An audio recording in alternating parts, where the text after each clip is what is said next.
Baik, selamat sore Ibu Bapak sekalian. Sore ini saya akan berbagi tentang perancangan ruang kendali, control room design.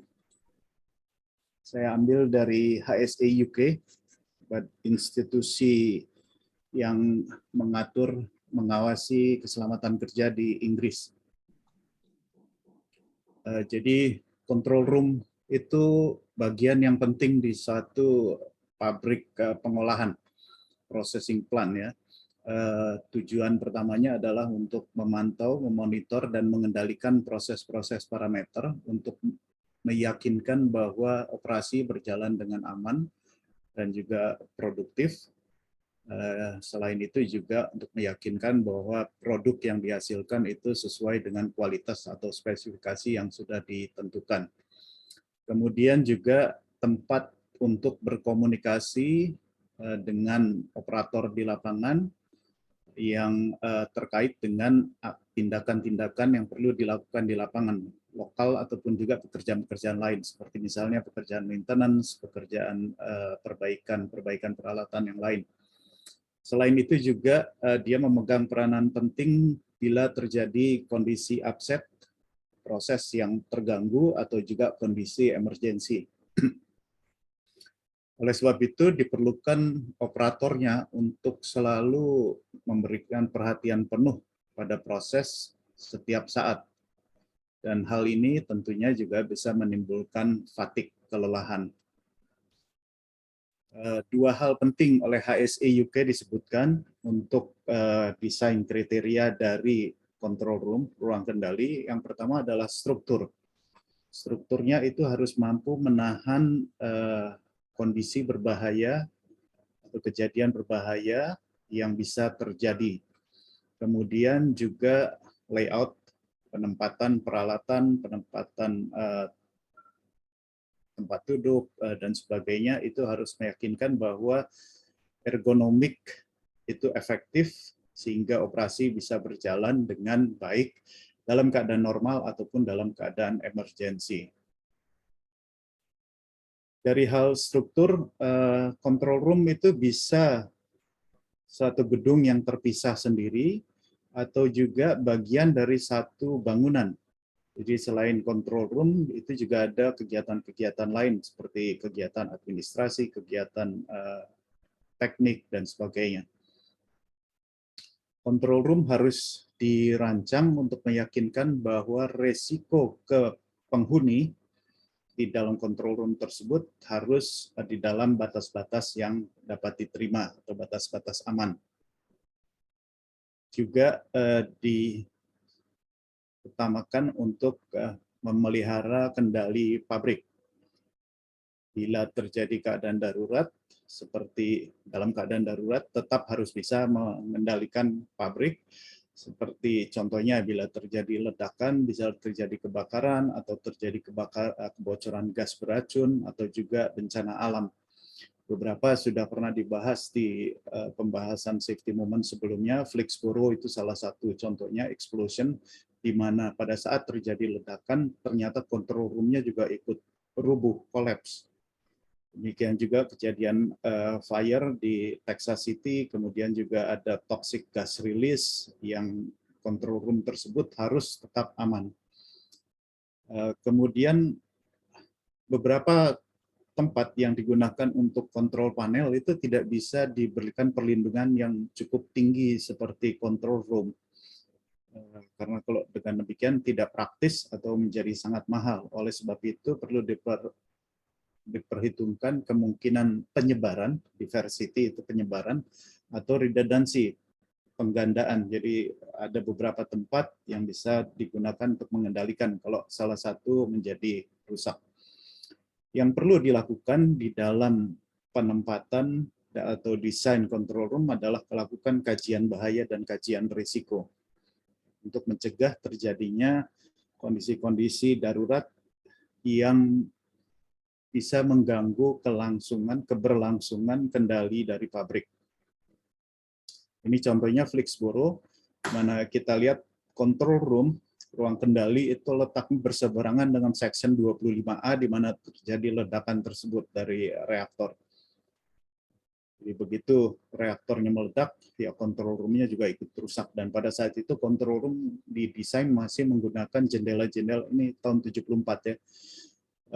Control room masih menggunakan jendela-jendela yang besar dengan alasan bisa melihat secara langsung kondisi di lapangan. Tapi justru itu yang membahayakan, di mana sebagian besar orang yang meninggal dari kejadian ini ada di control room.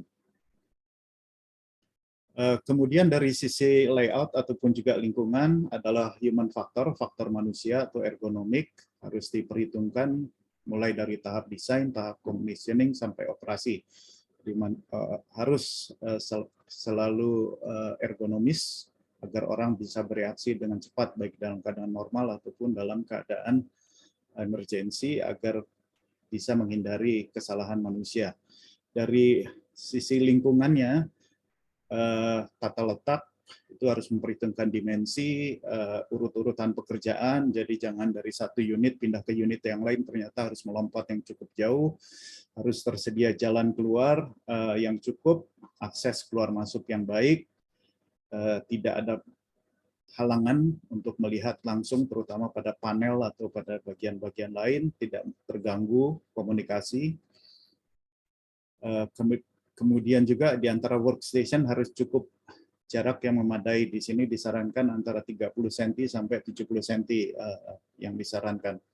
Kemudian juga untuk kegiatan maintenance, jangan sampai kalau ada kegiatan maintenance itu mengganggu operasi.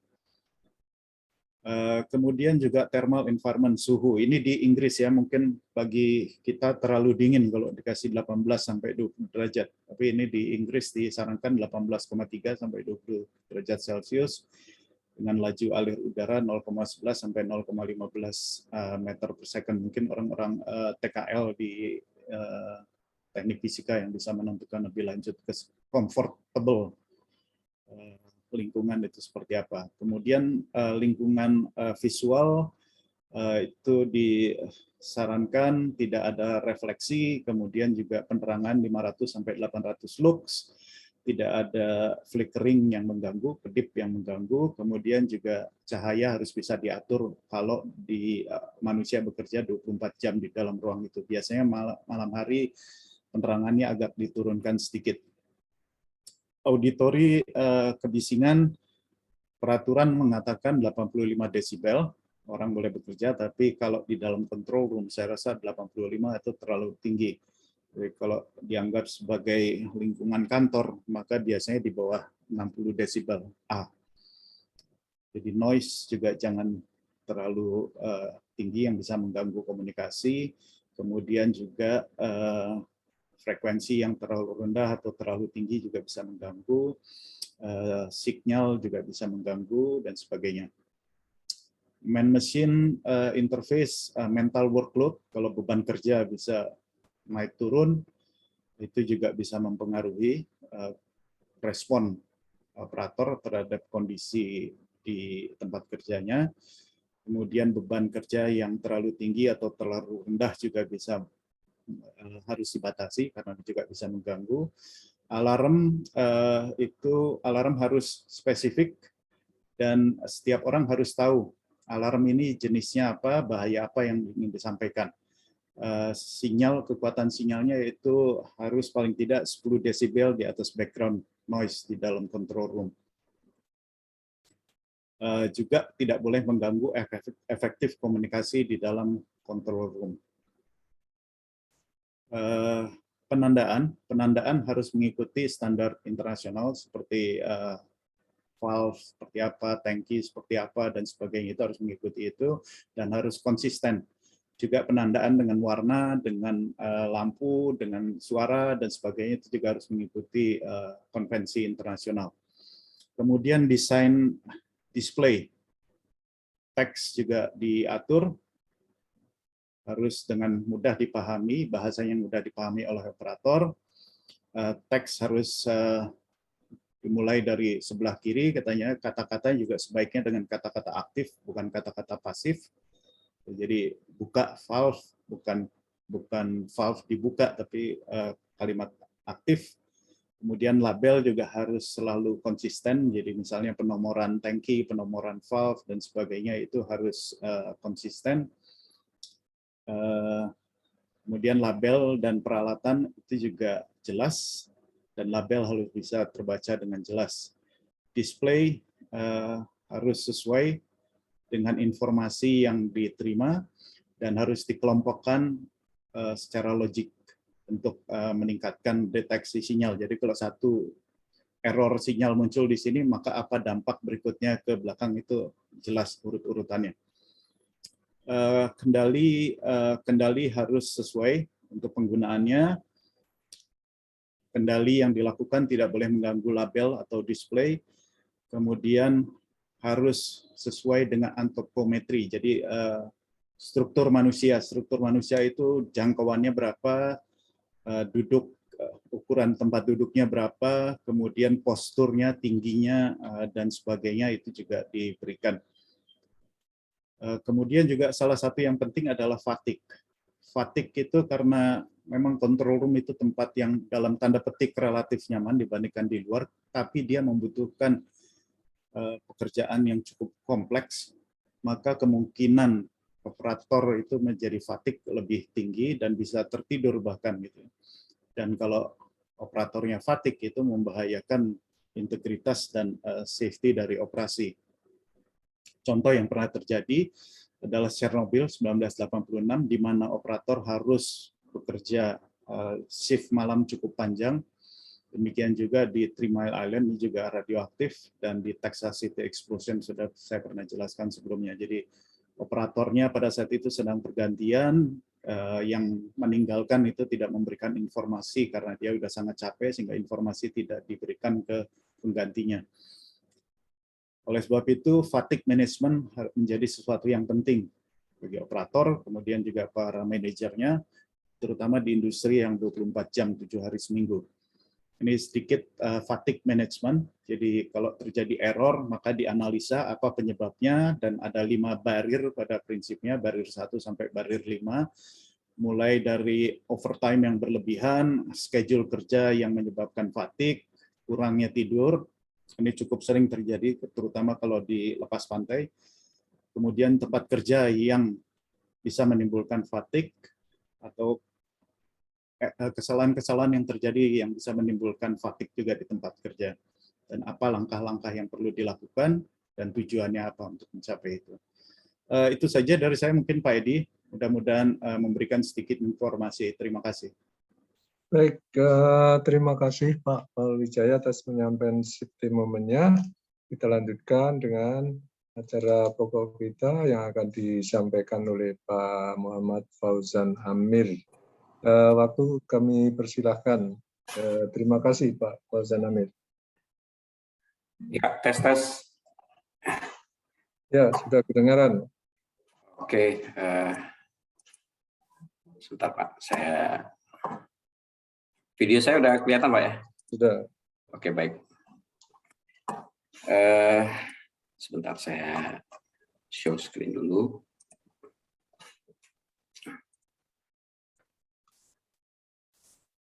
Apakah materi sudah terlihat Pak?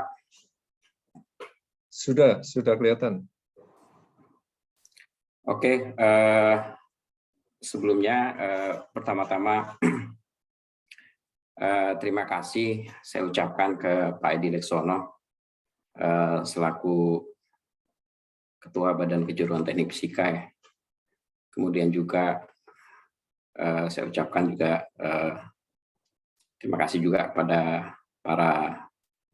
jajaran pengurus BK Teknik Fisika, dan juga saya pikir nih yang hadir cukup banyak ya, beberapa saya cukup kenal. Ada rekan-rekan mungkin dari K3S, atau juga dosen-dosen saya juga mungkin ada yang juga hadir. Kemudian juga sebagian ada rekan-rekan SK Kamigas juga saya lihat ada yang hadir di sini. Kemudian juga mungkin ada juga dari adik-adik mahasiswa ya Pak Edi. Jadi terima kasih atas kesempatan yang sudah diberikan. Izinkan saya untuk sedikit memaparkan ya salah satu judul yang mungkin materi sharing knowledge ya. Saya pikir forum ini lebih kita set up-nya diskusi aja, serius tapi santai Pak. Jadi mungkin nanti kalau ada pertanyaan bisa dicatatkan dulu setelah materi presentasi selesai, kemudian kita bisa ikuti dengan diskusi yang interaktif. Baik, mungkin saya langsung aja kali.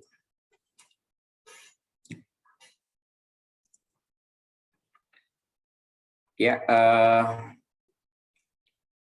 saya pikir kalau di rekan-rekan oil and gas di K3S ya, particularly mungkin di upstream di industri hulu migas, istilah Integrated Operation Center cukup dikenal lah, karena memang ini jadi satu media kolaborasi ya, wadah gitu antara kami dari sisi SKK Migas selaku wakil pemerintah untuk mengelola industri hulu migas khususnya, kemudian juga rekan-rekan K3S yang berada di lapangan yang memang pada dasarnya adalah mengoperasikan aset atau fasilitas produksi milik negara. Jadi kita punya satu media yang kita sebut dengan Integrated Operation Center.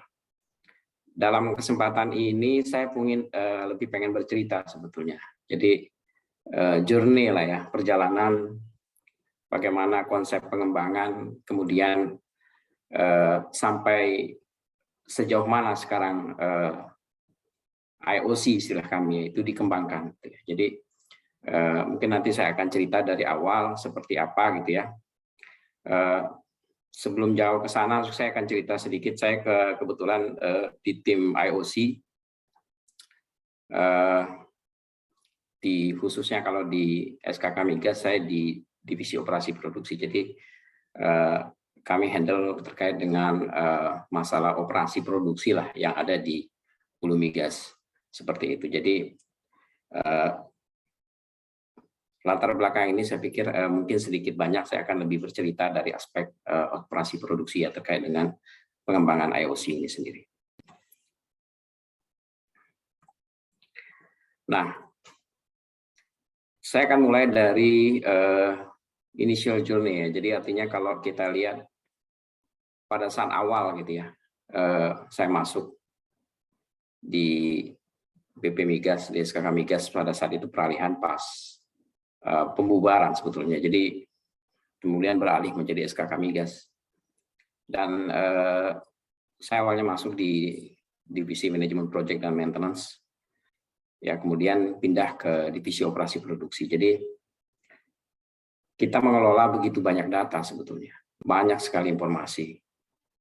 Tapi kadangkala pada waktu itu banyak informasi yang tersedia itu sifatnya searah.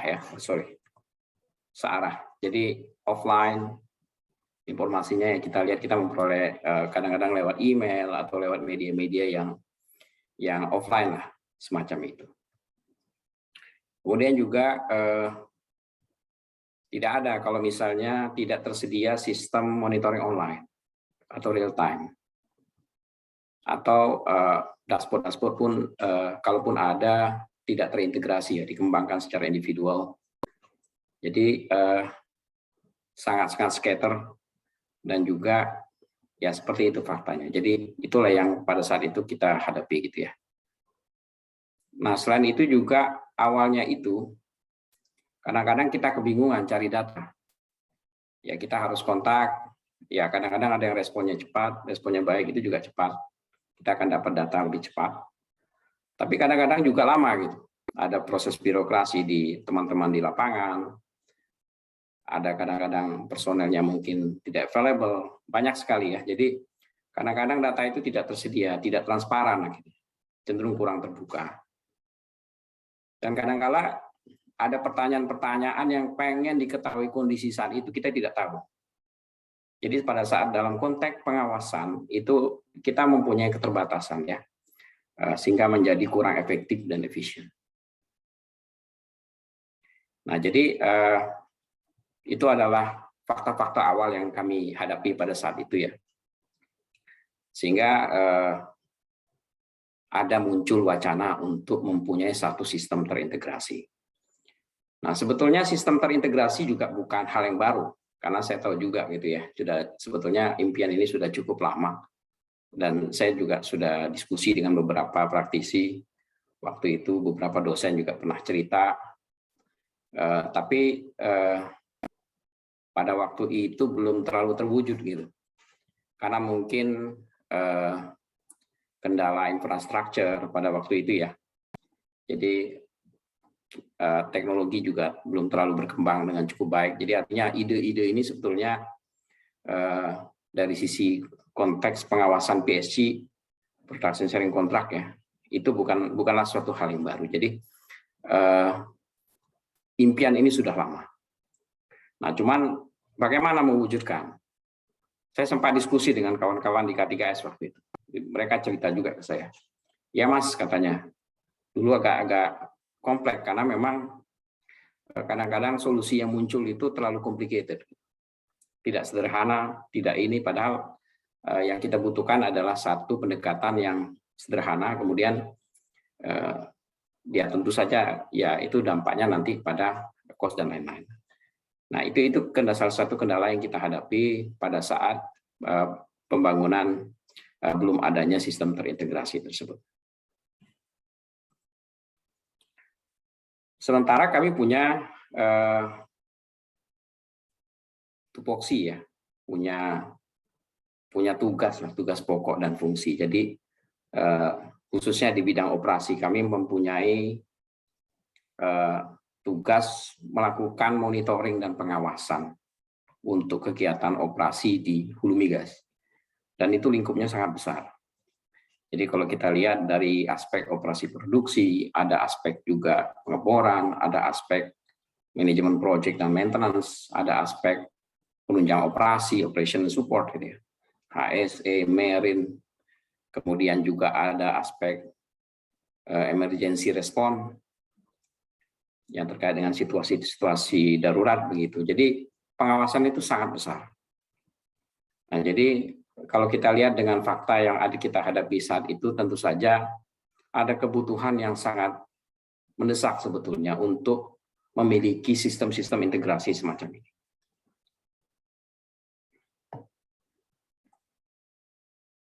Nah, akhirnya pimpinan kami mencanangkan pembentukan Integrated Operation Center. Jadi waktu itu dipanggil ada beberapa orang tim, kita ditugaskan gitu ya. Coba bisa nggak mendesain atau merancang bagaimana membangun satu sistem terintegrasi. Nah, karena ya kita menetapkan satu visi ya, visi di mana pada dasarnya ya tadi bahwa namanya konsep integrasi ya pada dasarnya kembali bagaimana kita melakukan integrasi antara people, proses dan teknologi. Jadi bagaimana mengintegrasi itu semua ya tujuannya tadi untuk memaksimalkan added value khususnya dalam pengelolaan industri minyak dan gas. Objektifnya apa ya? Ya ujung-ujungnya ya performance, perbaikan tata kelola. Jadi ujungnya itu. Dan saya pikir hampir di semua industri ya, tata kelola akan memainkan peranan penting. Semakin bagus kita membuat satu pengelolaan ya, ujung-ujungnya akan memaksimalkan value. Objektifnya seperti itu. Jadi dalam konteks ini tentu saja itu yang akan kita yang diamanatkan oleh pimpinan kami, pimpinan SKK. Jadi bagaimana kita melakukan satu improvement lah dalam pengelolaan pengawasan industri hulu migas. Ya tentu saja konteks yang lain adalah kita juga memberikan dukungan ya dengan rekan-rekan K3S atau PSC operators yang ada di lapangan, yang mana mereka menjadi ujung tombak dalam pengelolaan secara operasional di industri hulu migas. Dengan adanya IOC harapannya akan membantu karena kita memiliki tools yang sama begitu. Jadi apa yang dilihat oleh rekan-rekan K3S juga bisa kami lihat gitu. Jadi kalau kami meminjam konsep pimpinan kami Pak Kepala waktu itu ya beliau pengennya satu perahu gitu dengan K3S. Kita memiliki tujuan yang sama. Jadi Oleh karena itu, pembangunan IOC tentu saja menjadi relevan. Jadi itulah bagaimana objektif dari IOC tersebut. Nah, selain itu juga kita perlu adanya satu wadah ya, media kolaborasi kerja begitu. Dan kadang-kadang kita juga butuh ketika stakeholders kita datang ke SKK Migas misalnya, pengen melihat bagaimana industri ini dikelola. Kalau dulu kan mungkin agak susah ya untuk melihat secara langsung. Tapi dengan adanya IOC harapannya semua akan tersajikan dalam satu wadah, satu dashboard, satu sistem yang bisa dilihat anytime, kapan saja. Yang ujung-ujungnya tentu saja berdampak pada pengambilan keputusan yang lebih cepat, pengawasan yang lebih efektif, cost efisiensi, dan pengelolaan yang baik. Nah, ketika kami di challenge waktu itu ya, bagaimana membangun ini semua, ya kami akhirnya melakukan benchmark. Kami melakukan benchmark, kami melakukan international benchmark, karena ini levelnya nasional. Jadi waktu itu kita dikirim ke tetangga kita gitu di Petronas ya, untuk langsung ke Twin Tower, untuk melihat langsung pengelolaan industri migas di sana. Jadi kami melakukan kunjungan ke sana untuk melihat, ada timnya beberapa orang, termasuk saya juga sama kawan-kawan yang lain, untuk melihat langsung bagaimana pengelolaan upstream oil and gas industry di Malaysia. Dan kita melihat artinya mereka menyiapkan beberapa lantai, dan memang kalau saya lihat spending cost-nya sangat besar untuk mengembangkan sistem tersebut. Kita tanya sangat mahal sekali mereka mengembangkan itu. Kemudian di samping itu juga kita juga mengundang beberapa provider teknologi internasional ya, termasuk ada beberapa rapat kita undang langsung ke SKK Migas untuk mempresentasikan bagaimana teknologi yang dimiliki, konsep-konsep apa saja yang dimiliki. Termasuk saya juga hadir di beberapa webinar ya, untuk melihat langsung, salah satunya ADNOC ya, di Abu Dhabi, bagaimana sistem-sistem sejenis IOC lah yang mereka miliki dalam pengelolaan industri migas di sana. Nah, kemudian setelah melakukan benchmark, ya kita mencoba mendesainnya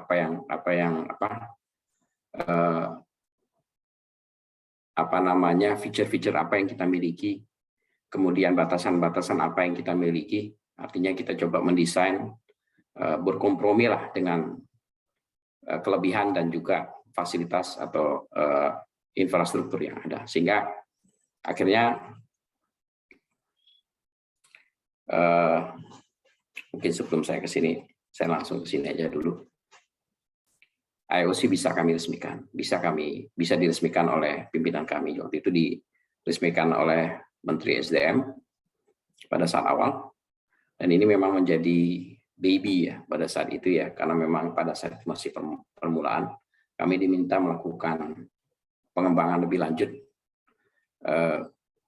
supaya fitur-fitur yang dimiliki itu semakin banyak. Jadi pada saat itu kita sudah memiliki beberapa feature ya, ada 4 modul. Ketika diresmikan pada 31 Desember 2019, akhir Desember, sudah ada beberapa modul terkait dengan production and lifting, plan information management system, vessel tracking system, real-time drilling, dan project maintenance. Jadi cuman memang belum terlalu banyak seperti itu. Jadi pada saat itu memang masih sangat awal, sehingga memang tahap-tahap berikutnya lah kami menetapkan target untuk pengembangan IOC berikutnya. Oke, saya balik lagi ke sini. Nah, kemudian ditetapkanlah roadmap. Ya, jadi kami memiliki 4 tahapan dari tahun 2019 sampai tahun 2022 ya. Jadi ada 4 tahap. Tahap 1, tahap 2, tahap 3, dan tahap 4. Tahap 1, tahap 2 lebih fokus kepada visualisasi dan integrasi. Jadi bagaimana kita membangun dashboard, integrasi sebanyak-banyaknya sistem-sistem yang ada di K3S agar bisa dimonitoring di SKK Migas. Jadi kita cukup agresif membangun dashboard ya, mungkin kalau teman-teman K3S yang biasa koordinasi sama saya tahulah bagaimana interaksinya. Kadang rapat setiap minggu pasti nggak akan berhenti gitu ya, karena banyak sekali K3S-nya dan juga banyak sistem yang dikembangkan. Terus kemudian tahap 3 dan tahap 4 itu adalah masuk ke era data analitik. Jadi ya naik tingkat lah seperti itu. Jadi itu yang kami coba kembangkan berdasarkan pengembangan dari tahapan-tahapan yang ada. Jadi kalau kita lihat tahap 1, tahap 2 kami membangun banyak sekali dashboard. Nanti saya akan tunjukkan beberapa sampel. Dan kemudian tahap 3 dan tahap 4 kami mulai masuk ke data analitik. Data analitik sudah masuk ke era penggunaan advanced analitik ya, seperti misalnya machine learning atau hal-hal semacam itulah untuk tujuan-tujuan improvement.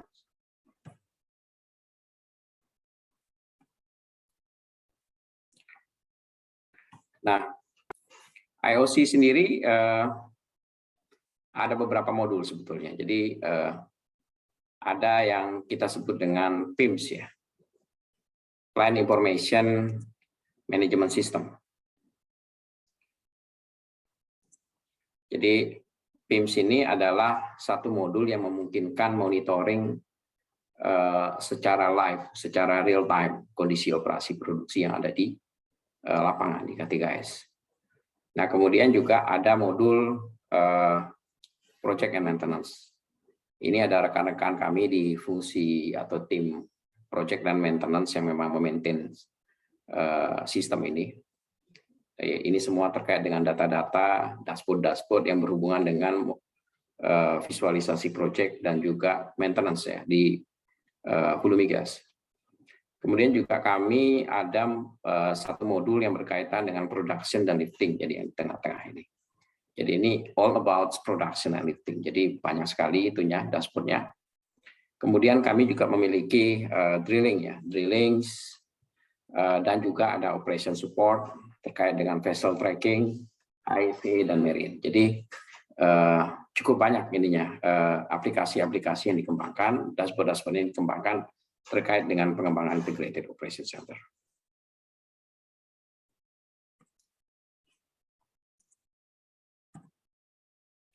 Nah, ini mungkin sedikit gambaran feature-feature dashboard ya. Beberapa ini ada contoh, kalau lihat di sebelah kiri ini ada gambar-gambar dashboard banyak sekali, dari yang skala nasional sampai yang individual. Individual misalnya per K3S, kemudian ada turunan-turunan lebih kecil di dalamnya level 2, level 3 itu banyak sekali. Jadi itu bisa, kalau dashboard utamanya bisa puluhan, untuk turunan dashboardnya itu bisa sampai ribuan. Jadi banyak sekali yang kami kembangkan untuk membangun aplikasi dari Integrated Center. Jadi dari mulai production enhancement, kemudian ada juga gas balance, ada juga kami siapkan dashboard khusus untuk deputi operasi misalnya atau manajemen ya. Ada juga dashboard untuk setiap PSC atau K3S, ada dashboard project maintenance, kemudian ada dashboard drilling, HIC dan lain-lain. Jadi dan itu semua tersedia dalam platform desktop dan mobile. Nah, selain itu juga kami mengembangkan aplikasi yang kami sebut tadi, itu disebut dengan PIMS ya, Plan Information Management System. Ini yang memungkinkan interkoneksi real time langsung ke fasilitas produksi di K3S. Nah, ini saat ini coverage-nya itu sudah mencapai 80% ya untuk produksi nasional yang bisa termonitor secara real time. Tapi untuk aplikasi yang memonitor based on daily report itu sudah hampir 100%. Jadi kami memiliki banyak data di sini, misalnya monitoring produksi yang sifatnya berbasis report harian misalnya ya. Itu kita sudah terkoneksi hampir 100% ke seluruh K3S. Tapi untuk mengetahui data-data yang sangat real time yang saat itu juga memang saat ini kita masih mengcover sekitar 80% lebih lah. Dan itu memang untuk major company yang memang memiliki infrastruktur teknologi yang mendukung. Sementara sisanya tadi memang masih ada keterbatasan karena memang penggunaan infrastruktur yang terbatas, karena bagaimanapun kita membutuhkan investasi untuk dapat membangun infrastruktur yang memungkinkan koneksi secara real time. Kemudian ada juga aplikasi drilling yang dikembangkan oleh tim drilling. Kemudian juga ini adalah dashboard sampel-sampel dashboard yang kami miliki sebelumnya.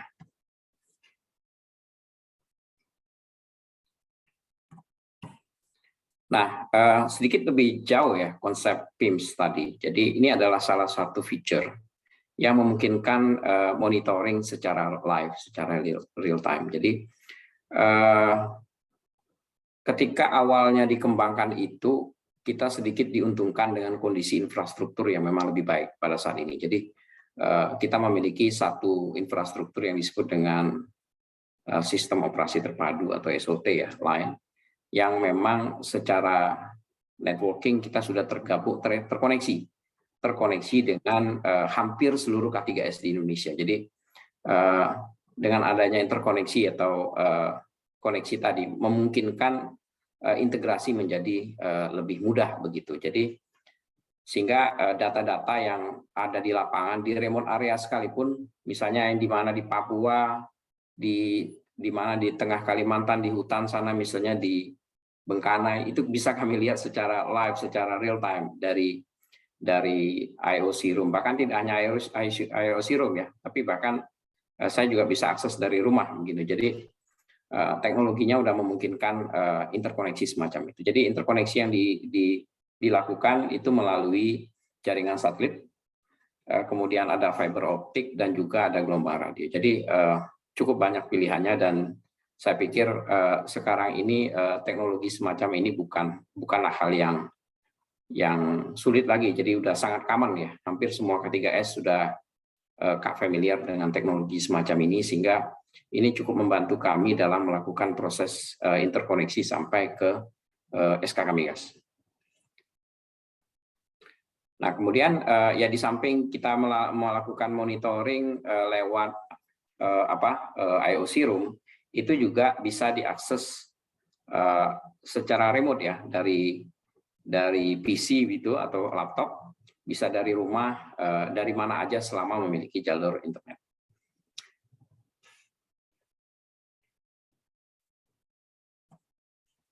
Nah, ini adalah contoh-contoh aplikasi PIMS ya, dari beberapa K3 saya coba ambil sampel, macam-macam bisa dilihat kondisi di lapangan. Ini bisa semua dilihat di aplikasi IOC, baik di SKK Migas ataupun juga melakukan monitoring secara mobile begitu, lewat laptop.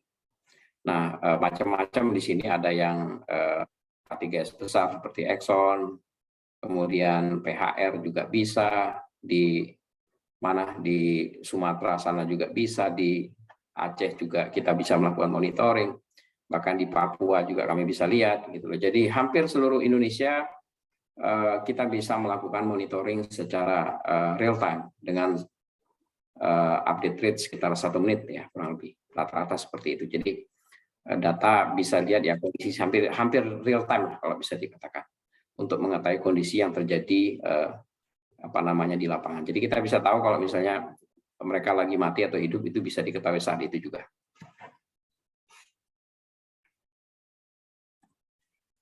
Ini adalah contoh-contoh ya dashboard yang tadi sempat jadi dashboard-dashboardnya ini yang saya ambil contoh beberapa aja, yang bagian misalnya monitoring produksi ya, stok nasional, produksi nasional, lifting nasional, semua bisa dilihat, bisa dimonitor, bisa tersajikan di sini, dan bisa dilihat di mana saja. Jadi baik di IOC Room ataupun selama memiliki jaringan internet dan VPN, itu bisa kita akses.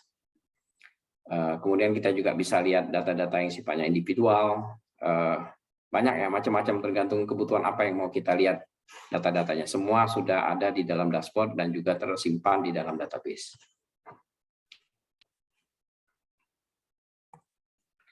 Nah, kemudian pada saat awal kami mendesain, sebetulnya kami punya pilihan waktu itu.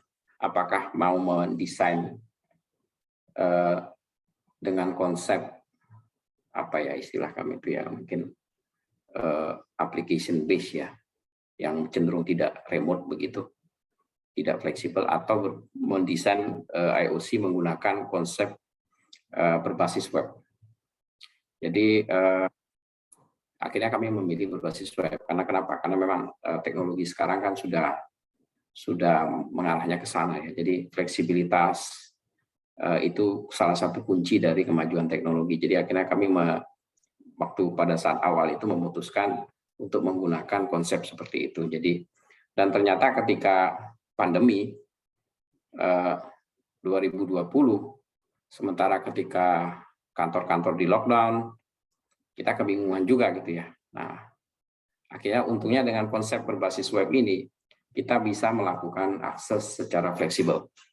Bisa diakses di mana saja, tinggal asal ada koneksi internet, kita bisa terhubung dengan jaringan VPN-nya SKK Migas, sehingga kita bisa melihat 100% feature apa yang ada dimiliki oleh IOC. Kami nyebutnya IOC from home. Nah, kemudian tadi itu sedikit feature-feature yang kami kembangkan tahun 2019-2020 lah ya. Nah, kemudian tahun 2021-2022 kami mulai kami juga mengembangkan feature-feature baru. Jadi ada banyak feature baru yang dikembangkan ya, yang baru saja diresmikan kira-kira 2 minggu lalu lah oleh pimpinan kami dalam satu IOC forum ya. Nah, itu salah satu feature baru yang kami kembangkan itu adalah data analitik ya. Tadi saya cerita bahwa ada 3 tahapan roadmap dan kita masuk pada penerapan data analitik ya. Jadi nanti saya akan cerita lebih jauh lah tentang penerapan data analitik seperti itu. Jadi ini resume atau summary dari aplikasi-aplikasi baru yang kami kembangkan. Jadi kami mengembangkan apa yang kami sebut dengan sistem informasi analitik produksi dan lifting. Atau kalau istilah kami itu ya siap lifting lah. Nah, di mana di dalamnya itu ada komponen macam-macam. Komponen kami juga memanfaatkan teknologi machine learning ya untuk melakukan forecasting produksi. Dalam mengembangkan tool tersebut, kemudian ada juga dashboard-nya, ada juga database-nya, dan juga ada reporting-nya. Jadi nanti saya akan cerita lebih detail seperti apa konsepnya. Kemudian kita juga mengembangkan dashboard-dashboard baru ya, seperti misalnya monitoring penyaluran gas seluruh Indonesia yang dibagi menjadi hub-hub dari mulai Aceh, hub Sumbaksel, Jawa Barat, Jawa Timur, kemudian Kalimantan, dan juga di Sulawesi. Jadi hub-hub tersebut memungkinkan kita bisa melihat penyaluran ya dalam konteks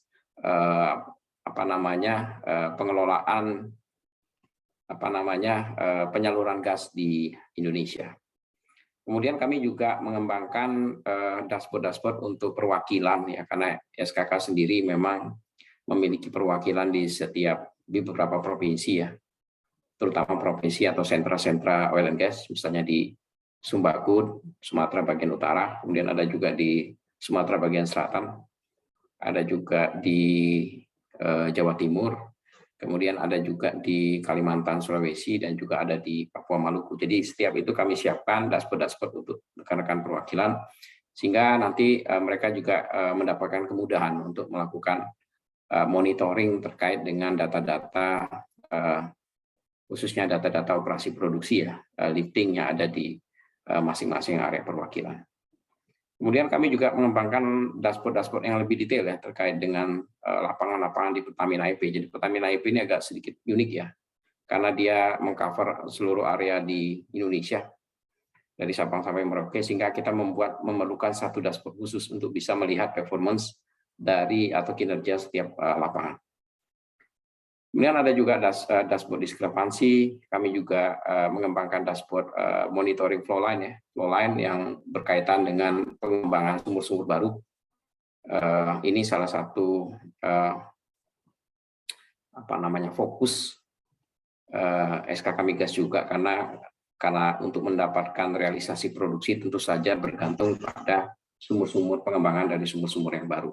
Nah, sumur-sumur tadi ada flow line-nya, ada kayak pipanya begitu. Jadi yang tersambung dengan fasilitas produksi existing. Nah, monitoring terkait dengan penyaluran dari pengembangan dari flow line itu jika disiapkan dashboard sehingga kita bisa melihat update terkait dengan data-data yang disampaikan oleh K3S. Kemudian ada dashboard gas balan, neraca gas ya, kalau bisa dilihat untuk K3S di Indonesia, baik itu levelnya individual ataupun juga nasional. Kemudian kita juga banyak sekali kalau saya detailkan ya. Kemudian juga ada dashboard pengeboran, ini juga macam-macam. Ada yang terkait dengan preparation, critical paths, daily operation status, status rig, dan macam-macam. Jadi ini semua tersedia, ini dikelola oleh kawan-kawan dari pemboran. Jadi mereka yang menyiapkan dashboard ini. Kemudian juga ada dashboard baru yang berkaitan dengan maintenance. Misalnya monitoring terkait dengan plan maintenance atau unplanned shutdown, KPI-nya K3S, shutdown report, asset integrity, monitoring, itu juga ada. Nah, di samping itu juga ada dashboard yang berkaitan dengan proyek strategis nasional. Jadi ini juga ada. Kita bisa lihat kemajuan proyek, data-data yang S-curve-nya, macam-macam semuanya ada. Kemudian juga ada satu lagi dashboard yang berkaitan dengan operation support ya, operation support. Jadi dari mulai dashboard perkapalan, seluruh kapal, FPU, FPSO, FSO, LPG semuanya ada. Gitu. Kemudian monitoring kontrak kapal. Kemudian kapal-kapal support ya, tugboat semuanya ada. Jadi lengkaplah data yang kita miliki, dashboard-dashboardnya juga tersedia dan semuanya tersimpan di database. Kemudian ada juga bandar udara, dashboard terminal, pelabuhan untuk pengapalan minyak mentah. Nah ini juga banyak dashboardnya, bisa dilihat juga di IOC. Termasuk juga dashboard HSE ya. HSE juga ada. Jadi di situ bisa dilihat baik yang level 1, level 2 ataupun level 3. Baik termasuk health, safety, environment itu juga ada. Nah ini semua dikelola oleh kawan-kawan dari divisi penunjang operasi dan keselamatan migas di SKK Migas. Nah sedikit saya masuk salah satu aplikasi baru yang kami kembangkan. Tadi di slide sebelumnya saya cerita tentang penerapan data analitik ya. Nah, kami mengembangkan satu pilot project yang penerapan data analitik untuk mengembangkan satu sistem. Jadi mungkin sebelum saya cerita ke bagaimana sistem ini akhirnya ada gitu ya. Saya cerita dulu. Jadi dulu itu pada era tahun 2018-2019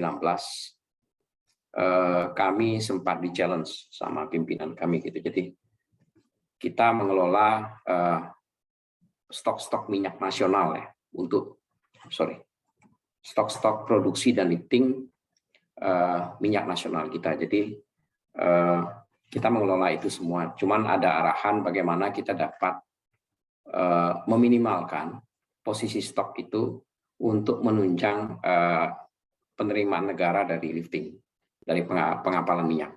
Jadi dengan menurunkan stok itu artinya mengarahkan seluruh stok kita itu diserap oleh market, oleh pembeli kita, sehingga pendapatan negara akan maksimal apabila kita bisa turunkan. Nah, jadi salah satu challenge yang dihadapi saat itu adalah karena begitu banyaknya data, jadi memang itu menjadi satu challenge tersendiri. Mungkin tidak banyak orang menyadari peranan data di situ ya. Bagaimana ketika kita dikasih satu target dan di mana target itu kita harus kelola untuk seluruh perusahaan minyak yang ada di Indonesia. Jadi itu menjadi satu tantangan yang tidak mudah ketika kita melakukan proses negosiasi, data kita tidak terlalu kuat. Nah, oleh karena itu kita melihat waktu itu kami diskusi dengan tim kami, apa yang bisa kita lakukan untuk melakukan improvement. Ya kita fokus pada pembenahan data. Kita melakukan perombakan total terhadap kertas kerja, data dan semuanya yang berkaitan data untuk menjadi tools atau senjata kita untuk melakukan negosiasi. Nah itu yang kita lakukan. Jadi kita melakukan pembenahan terkait data dan kemudian ya alhamdulillah cukup berhasil sehingga stok itu kita turunkan dalam level yang sangat ekstrim. dari dulu misalnya sampai 7 sampai 8 juta barel setiap akhir tahun itu bisa kita turunkan sekarang itu sekitar di level 2,7 juta. Jadi ada sekitar kita mendapatkan tambahan lifting itu sekitar 4,5 juta barel yang berkontribusi terkait dengan tambahan penerimaan negara. Jadi bagaimana hal-hal sederhana bisa merubah ya, melakukan transformasi dari sisi pengelolaan stok nasional. Nah, tapi improve-nya juga kita lanjutkan karena pada saat kita merancang pengelolaan data tadi, banyak data-data itu tersebar secara scatter. Jadi data disimpan dalam Excel, kemudian juga tidak terintegrasi, kemudian juga ya scatter lah, sangat bergantung personal. Jadi ada hal-hal yang harus kami lakukan improvement. Akhirnya kita mengusulkan inisiatif ini untuk mengembangkan satu sistem. Bagaimana data-data yang tadi yang tersebar secara scatter itu bisa dibuat menjadi satu sistem yang sistematis lah. Nah, itu yang kita lakukan dan ini sistem unik ya karena memang agak berbeda dengan proses-proses bisnis yang ada karena kami mengelola data secara nasional. Sehingga akhirnya kami melakukan customize sendiri, merancang sistem ini sendiri yang menjadi dasar kita, tools kita dalam pengelolaan khususnya lifting ya, produksi dan lifting dan stok minyak nasional. Nah, kami melakukan transformasi, mengembangkan sistem itu, kemudian salah satu komponen itu di dalam sistem itu adalah penerapan sistem analitik. Nah, jadi itu yang kita sebut tadi yang sistem informasi produksi dan lifting.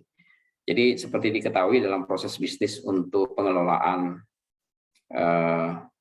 data lifting ya. Jadi seperti diketahui mungkin adik-adik atau beberapa kawan-kawan bahwa produksi dan lifting itu berbeda. Jadi produksi itu adalah hasil produksi dari fasilitas produksi. Kemudian lifting itu sendiri adalah bagaimana hasil produksi yang siap jual itu bisa kita jual. Jadi artinya itu melalui pengapalan atau pipa ataupun barging. Jadi itu yang kita sebut dengan lifting. Nah, data-data semua itu harus dikelola karena itu menentukan alokasi kita terkait dengan pengelolaan hasil produksi hulu untuk diserap oleh kilang-kilang nasional. Jadi seperti diketahui produksi hulu kurang lebih ya sekitar 90% lah itu diserap oleh domestik. Jadi itu ada beberapa kilang itu biasanya kita akan melakukan koordinasi dengan rekan-rekan di stakeholder kami, di mitra kami, Pertamina dalam hal ini yang memang ditunjuk sebagai pengelola dari penjual minyak bagian negara. Nah, ini dalam slide ini saya tunjukkan proses bisnis ya, proses bisnis bagaimana pengelolaan data-data tadi yang berkaitan dengan pengaturan ya, alokasi kilang-kilang domestik ya, hasil produksi hulu. Kita mempunyai menggunakan satu sistem yang kita sebut dengan aplikasi yang disebut dengan Siap Lifting ini. Oke, mungkin lanjut lagi ya. Nah, aplikasi ini pada dasarnya seperti puzzle gitu. Jadi dia menggabungkan beberapa data. Jadi macam-macam datanya. Ada realisasi produksi, ada kita juga monitor forecast produksinya, kemudian juga kita monitor data-data dari teman-teman komersial, ada data pemboran juga kita monitor, data-data maintenance, ya. Kemudian ada juga data-data yang sifatnya realisasi, ya, project dan lain-lain. Jadi data-data ini disimpan dalam satu tools, sehingga itu menjadi tools kita gitu ya dalam melakukan proses negosiasi dengan satu rapat apa yang kami sebut dengan shipping coordination. Jadi kita punya satu meeting yang disebut dengan rapat pengapalan ya, pengapalan untuk hasil produksi hulu, di mana itu rutin diadakan setiap minggu dan kemudian itu akan menentukan alokasi baik untuk keperluan ekspor maupun juga keperluan domestik. Nah, dengan adanya tools ini kita harapkan kita memiliki satu pendekatan yang presisi, yang sistemized, kemudian data-data juga lebih rapi tersimpan, sehingga ya ujung-ujungnya tadi bahwa ketika kita ditargetkan ya tentu saja targetnya diharapkan dapat tercapai. Ini adalah contoh ya bagaimana sistem ini dikembangkan ya, sistem siap lifting tadi, di mana salah satu komponennya kami memanfaatkan machine learning untuk melakukan forecasting ya produksi ini. Kami bekerja sama juga dengan kawan-kawan dari produksi untuk mengelola ya data-data, membuat satu perkiraan atau forecasting terkait produksi. Dan dari hasil forecasting itu kita bisa memperkirakan berapa volume stok dan juga berapa volume lifting. Nah, data-data ini tadi akan di-deliver ke rekan-rekan kita di Pertamina ya, atau stakeholder kita. Kemudian mereka akan menentukan alokasi-alokasi yang penempatan untuk seluruh kilang di Indonesia. Jadi berbasis data-data semacam ini. Jadi, nah dengan adanya tools ini, data-data tadi menjadi lebih rapi, lebih sistemized ya, dan kita bisa memudahkan kita dalam melakukan diskusi dan proses negosiasi dengan mitra kami. Kemudian tadi saya sempat di depan menjelaskan ya, resume atau summary dari dashboard baru ya. Ini saya tunjukkan sampel-sampelnya ya. Misalnya untuk yang atas itu ini buat perwakilan ini. Jadi kita kelompokkan dalam perwakilan-perwakilan di Indonesia. Kemudian juga kita punya dashboard hub berdasarkan hub-hubnya. Misalnya antara buyer dan juga suppliernya atau produsen. Nah, kita bisa tahu detail mana aja. Dan itu bisa dikelompokkan berdasarkan hub-hubnya. Kemudian juga kita ada dashboard yang berkaitan dengan diskrepansi, baik nasional maupun individual. Dan juga tadi sudah jelaskan juga terkait dengan dashboard Pertamina ya. Pertamina seluruh field, itu juga kita miliki, kita bisa lihat detail di sini. Dan ada juga dashboard flow line, tadi saya sudah cerita, untuk monitoring progres pengembangan flow line di Indonesia. Dan juga ada gas balance, itu juga bisa kita lihat gas utilization atau pemanfaatan gas untuk para buyer itu juga bisa dilihat. Dan ini salah satu tambahan untuk yang sebelah kiri ini Badak LNG ya, PINS. Jadi untuk yang baru di tahun baru kami kembangkan itu adalah integrasi atau interkoneksi ke PT Badak. Jadi ini agak sedikit unik situasinya karena memang kita diuntungkan dengan jaringan infrastruktur yang terintegrasi di ISKAL, sehingga kami memanfaatkan itu untuk bisa melakukan interkoneksi monitoring plan information ya, Badak LNG sampai ke SKK Migas. Jadi saat ini seluruh plan LNG di Hulu Migas sudah terkoneksi ke Integrated Operation Center-nya SKK Migas. Nah, ini juga ada beberapa dashboard yang berkaitan dengan kawan-kawan drilling tadi.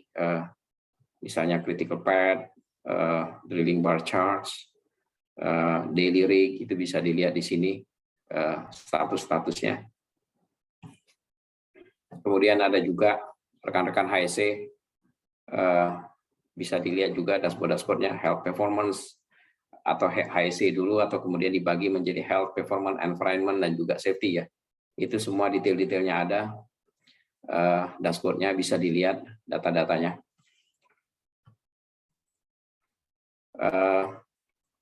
Kemudian juga dashboard yang berkaitan dengan operation support. Misalnya kita pengen tahu mana heliport di Indonesia, semua bisa, udah ada datanya di sini. Terminal pelabuhan muat untuk pengapalan minyak mentah, itu juga semuanya ada di sini. Kemudian takbut atau vessel ini ya, kapal penunjang, itu juga ada kita bisa lihat di aplikasi yang dimiliki, termasuk juga pemakaian bahan bakarnya juga bisa kita ketahui. Kemudian detail-detail tadi itu juga ada, datanya lengkap, bisa kita lihat. Jadi cukup lengkap apa yang sudah disiapkan atau dimiliki oleh dashboard oleh kawan-kawan dari penunjang operasi. Nah, ini dashboard dari kawan-kawan maintenance. Misalnya unplanned shutdown itu juga bisa kita lihat monitoringnya. Kemudian ada tadi saya cerita manajemen project ya, 4 kuadran itu juga bisa kita tahu status-statusnya. Termasuk juga videonya, video drone-nya dan macam-macam juga ada, bisa dimonitor, bisa diketahui. Terus termasuk juga dashboard-dashboard yang berkaitan dengan KPI maintenance ya, shutdown report itu juga ada gitu ya, availability, reliability, semua datanya ada, sedia. Dan juga ada juga data-data yang berhubungan dengan asset integrity management, itu juga ada. Jadi kita kembangkan juga oleh kawan-kawan dari maintenance untuk bisa melakukan online monitoring ke K3S yang ada di Indonesia. Nah, salah satu way forward ya yang juga kami kembangkan itu adalah artinya penerapan data analitik lebih lanjut ya. Jadi di tahun ini kami juga menargetkan pengembangan lebih lanjut untuk modul data analitik, salah satunya aplikasinya ke industri LNG. Jadi ini yang juga kami tadi siapkan, di mana salah satunya adalah kita memiliki kebutuhan untuk melakukan forecasting terkait dengan data-data LNG. Jadi forecasting ini diharapkan dapat mengetahui bagaimana dinamika ke depan yang berkaitan dengan produksi dan stok LNG ke depan. Sehingga harapannya nanti ketika ada resiko-resiko atau potensi terjadinya krisis misalnya high inventory itu juga bisa diketahui. Jadi tools ini kita kembangkan sebagai pelengkap ya informasi-informasi yang ada disampaikan oleh K3S. Di samping itu juga kami memiliki tools evaluasi sendiri. Jadi harapannya dengan tools yang kita miliki kita mempunyai gambaran lebih komprehensif lah, lebih lengkap untuk melihat ke depan pola LNG kita akan seperti apa. Jadi di sini kita juga memanfaatkan teknologi machine learning ya untuk melakukan forecasting berdasarkan data-data sehingga kita bisa mengetahui profil pergerakan stok-stok LNG yang ada di Indonesia. Nah, kemudian sedikit saya cerita aktivitas ya, apa sih yang ada di kami lakukan. Ya kita cukup banyak aktivitasnya. Di samping kita melakukan pengembangan, kita juga melakukan monitoring ya, dari di mana saja. Baik itu mau di ruangan IOC ataupun juga di rumah, karena semua teknologinya sudah terkoneksi secara mobile. Kemudian juga kadang-kala kami juga mendapat kunjungan ya dari stakeholders kami, macam-macam, dari kalangan pemerintah, dari kalangan media, dari kalangan internasional juga ada, kemudian dari universitas juga ada. Jadi sangat terbuka gitu ya. Jadi kita juga mengadakan forum-forum, kita juga mengadakan remote project inauguration. Jadi beberapa karena kendala pandemi, ketika ada salah satu proyek strategis nasional ya di Marrakesh waktu itu, kita tidak bisa banyak kirim orang ke sana ya. Akhirnya kita memanfaatkan teknologi remote yang ada di IOC untuk melakukan online inauguration. Salah satu contoh untuk peresmian dari salah satu proyek strategis nasional ketika on stream-nya ini Marrakesh. Kemudian juga sama yang ExxonMobil itu juga baru-baru ini belum lama kita melakukan pengapalan yang ke-700 ya, kontribusi ExxonMobil terkait dengan pengapalan lifting minyak ke-700 itu juga dilakukan secara remote. Artinya dengan teknologi yang ada sekarang, walaupun kita berhadapan dengan kondisi pandemi, ya alhamdulillah dengan support teknologi yang ada, bagian dari transparansi ya kepada publik, kita semua bisa mengetahui bagaimana industri ini dikelola. Pada dasarnya kami juga open ya, sangat open. Jadi kita banyak sekali dapat ini artinya visit ya macam-macam. Jadi itu yang mungkin bisa saya sampaikan. Kemudian kami juga memiliki IOC Forum ya. Belum lama kami selenggarakan, kami mengundang beberapa stakeholders termasuk juga Pak Edi, kita undang juga sebagai pembicara dan juga moderator ya Pak Edi. Jadi tujuan dari forum ini adalah kita pengen mempunyai satu wadah inovasi digital terdepan di Indonesia. Jadi kita mengembangkan ini. Jadi karena memang ini semua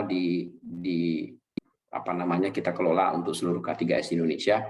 Harapannya dengan adanya forum ini kita akan fokus pada inovasi-inovasi terbaru yang ada di industri migas yang menjadi sektor unggulan lah di Indonesia.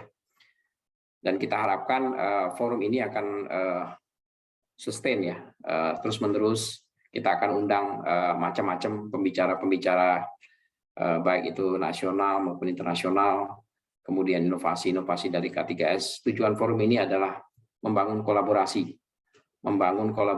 menjadi pendorong agar rekan-rekan K3S termotivasi untuk melakukan inovasi.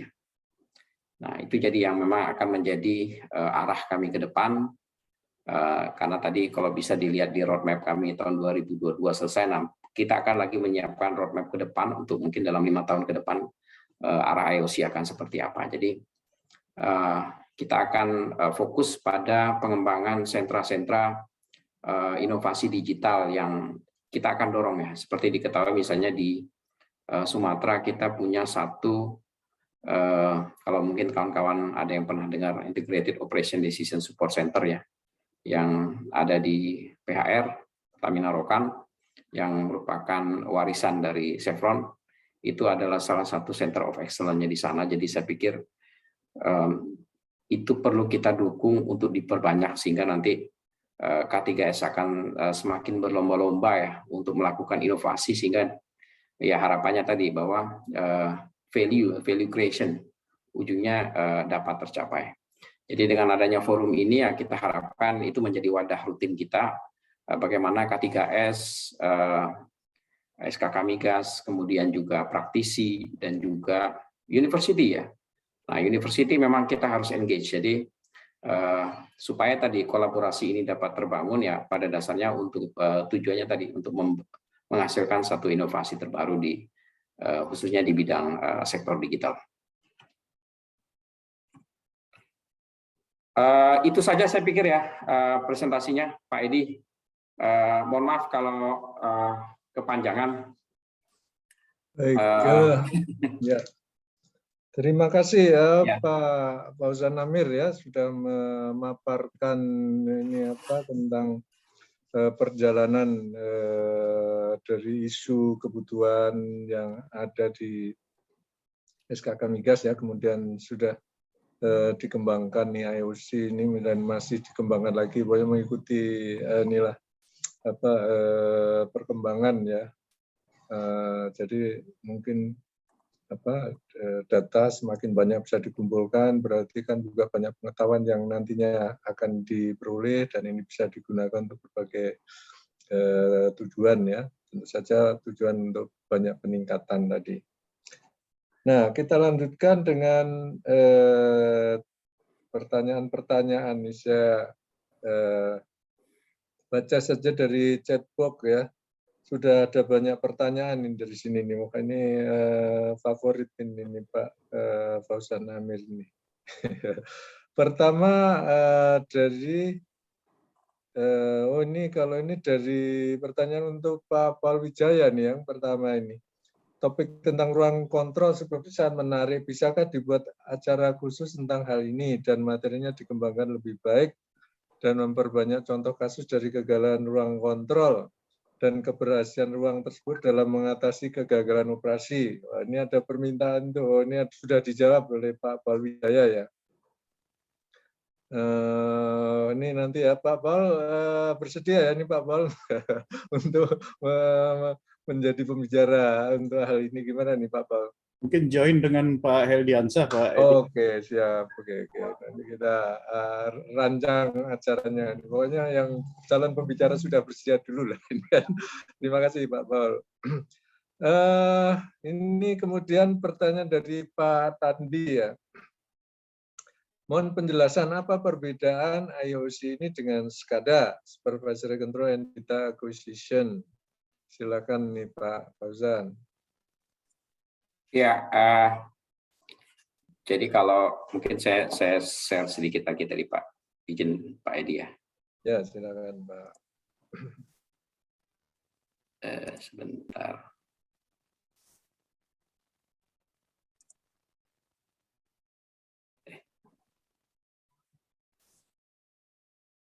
Sudah terlihat ya Pak ya? Ya, sudah. Ya, ini kan kelihatan ya. Jadi SCADA itu adalah komponen ya, salah satu komponen supervisory control dan data acquisition. Jadi itu adalah product automation system yang memang biasa ada di lapangan, biasanya untuk aplikasi yang remote ya, remote area yang tidak terlalu kompleks proses kontrolnya ya menggunakan SCADA system. Nah tentu saja itu adalah bagian dari IOC. Jadi IOC sendiri itu adalah rumah besarnya. Jadi di dalamnya tadi ya terhubung dengan seluruh K3S yang ada di Indonesia ya. Di mana di dalam K3S di Indonesia tadi mereka mengoperasikan plan-plan, salah satu komponennya itu ya SCADA system itu. Itu ya mungkin. Selain SCADA tentu saja ada PLC, ada juga DCS, dan juga ada produk-produk automation yang lain. Jadi ya itu yang mungkin saya bisa jelaskan hubungan antara SCADA system dan IOC. Itu Pak Edi mungkin ya. Ya, baik. Berikutnya dari Pak Budi Kartadinata. Nah, untuk sistem ini berapa maksimum time delay yang diperbolehkan dalam pengiriman data?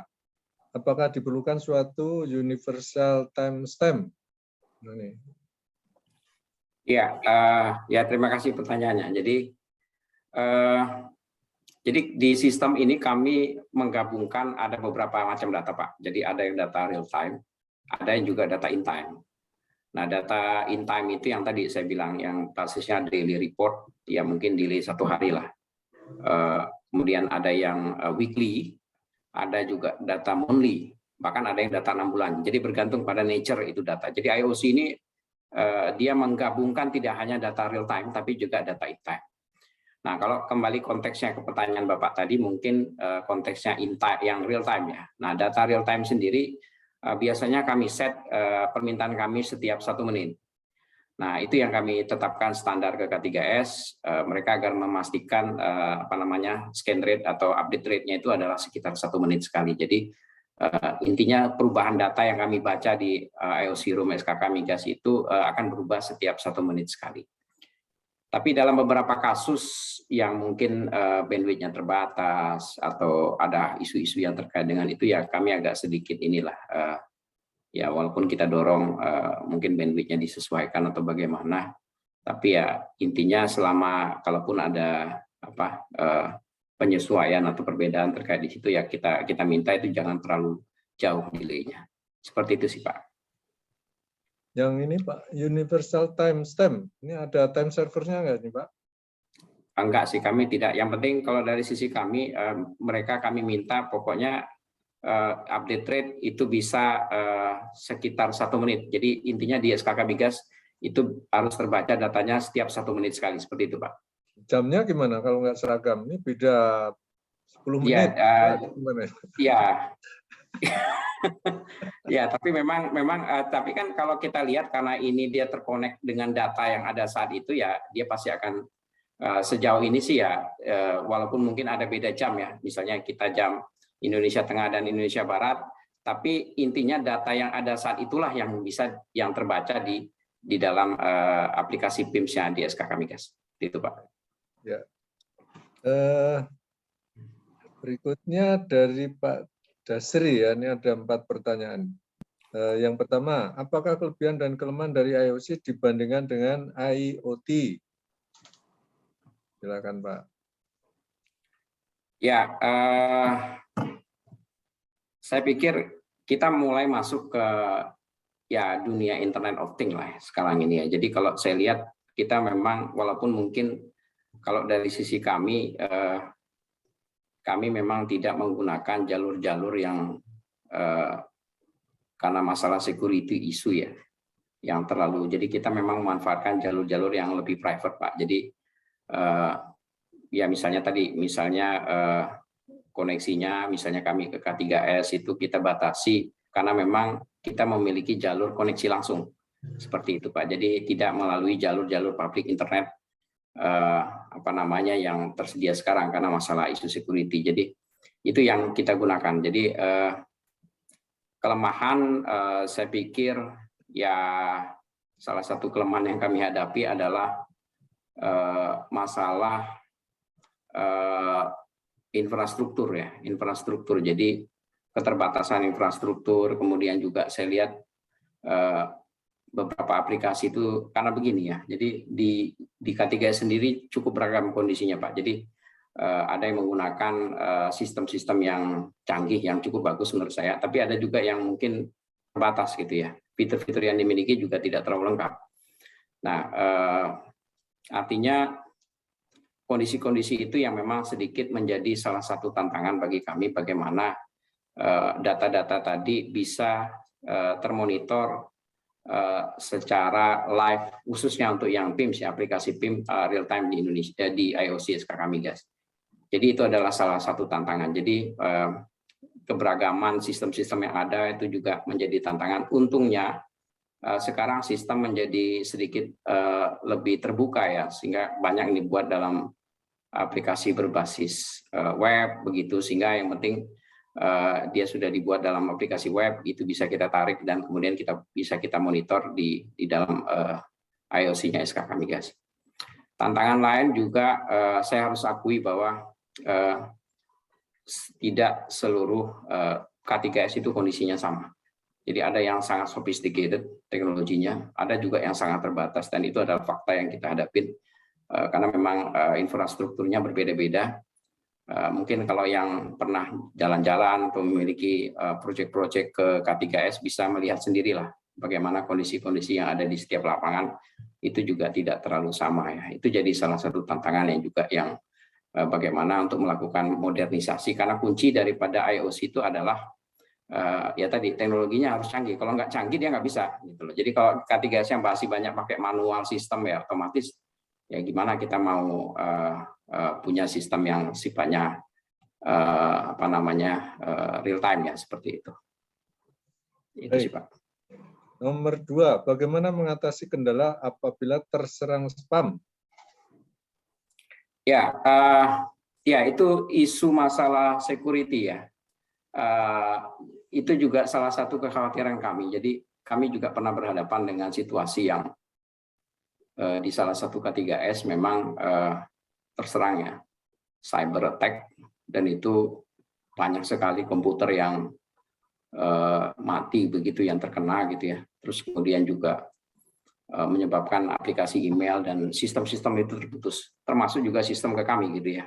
Dan waktu itu kami melakukan, teman-teman IT kami melakukan mitigasi segera untuk bisa mengamankan lah bagaimana sistem itu tidak sampai mempengaruhi sistem yang kami miliki. Dan alhamdulillah sih so far dari apa yang kami kelola sejauh ini belum ada isu-isu yang sangat besar yang mempengaruhi terkait dengan aspek security. Karena kami juga meminta setiap K3S menerapkan segregasi antara proses control network dan juga business network.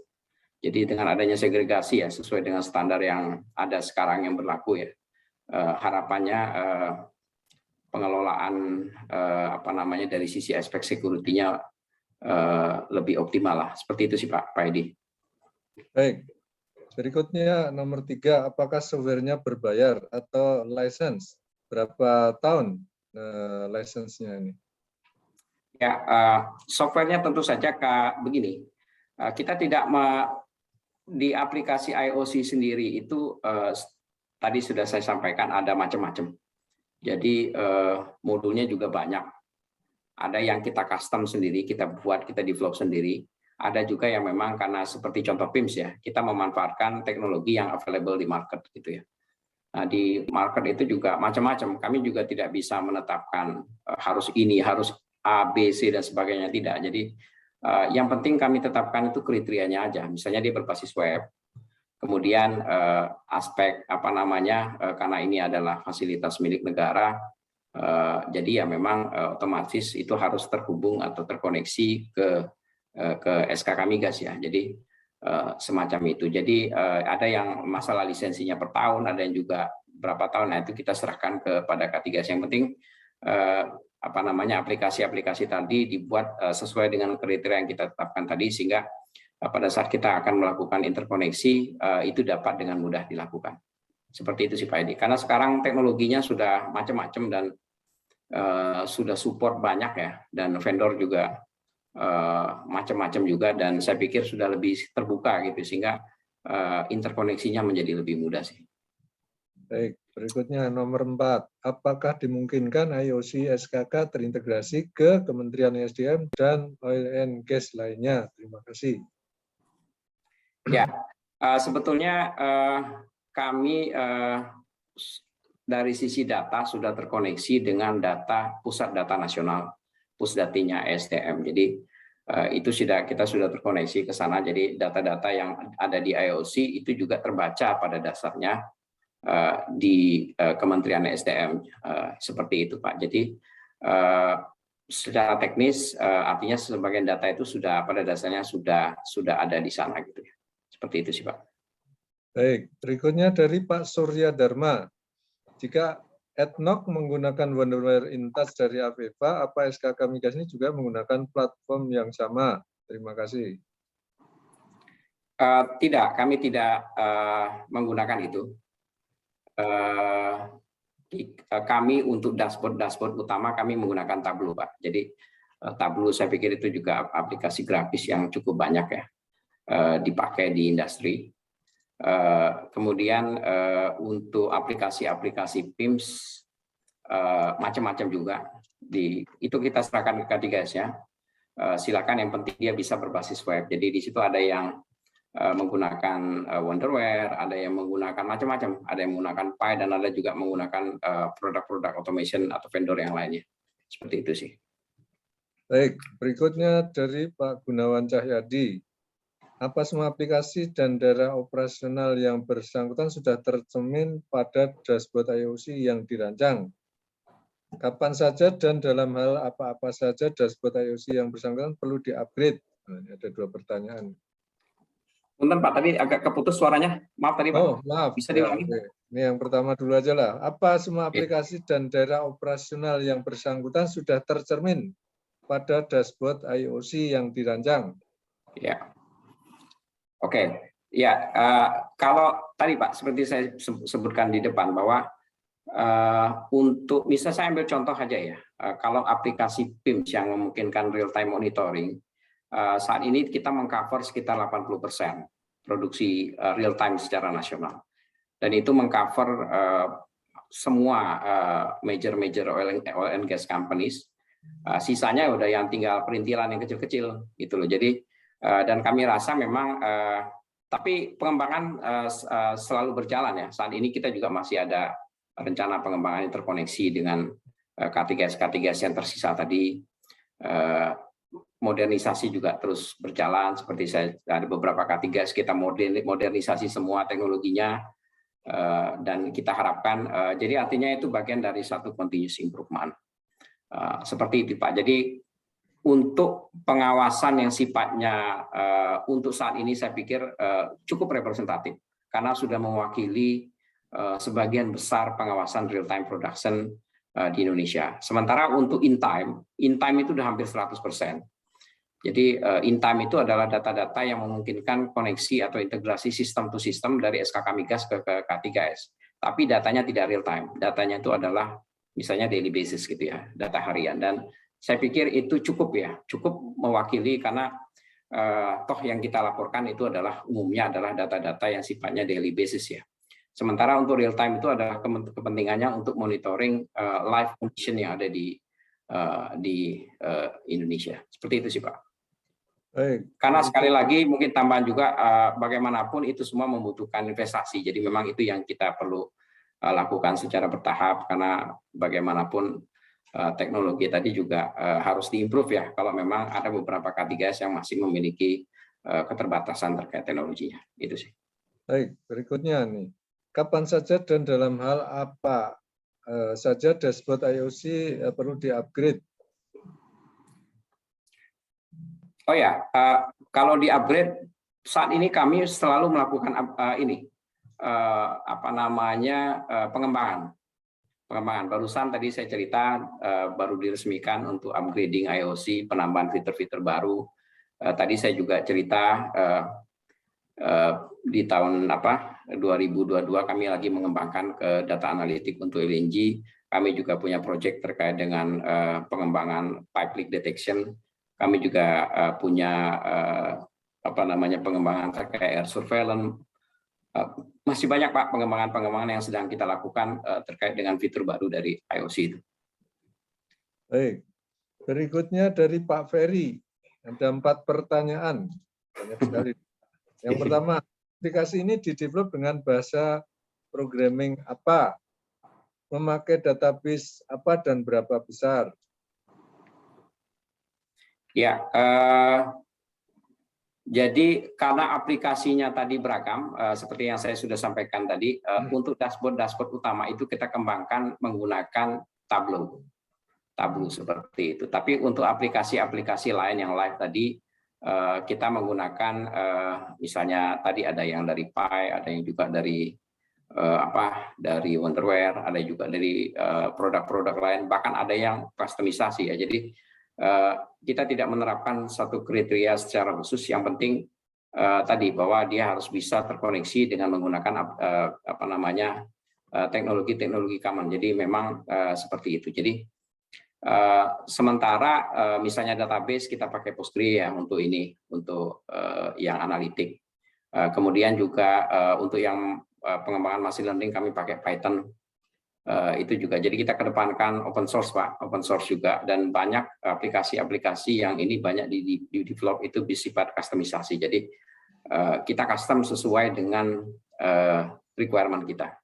Seperti itu sih Pak. Ya, mungkin ini pertanyaannya itu tadi yang per menit data tadi itu berapa besar mungkin gitu Mbak pertanyaannya. Itu Besar disimpan apanya, di SKK nggak? Ini ukurannya. Gitu kan? Ya, good question. Jadi saya harus cek ya kalau berapa besar storage-nya. Cuman jadi gini, karena plan itu mungkin bapak-bapak tahu lah bahwa itu kan tag-nya banyak sekali ya, besar. Jadi kami menerapkan strategi mirroring. Jadi data itu tidak disimpan di SKK Migas. Data yang banyak tadi, khusus untuk real time ya.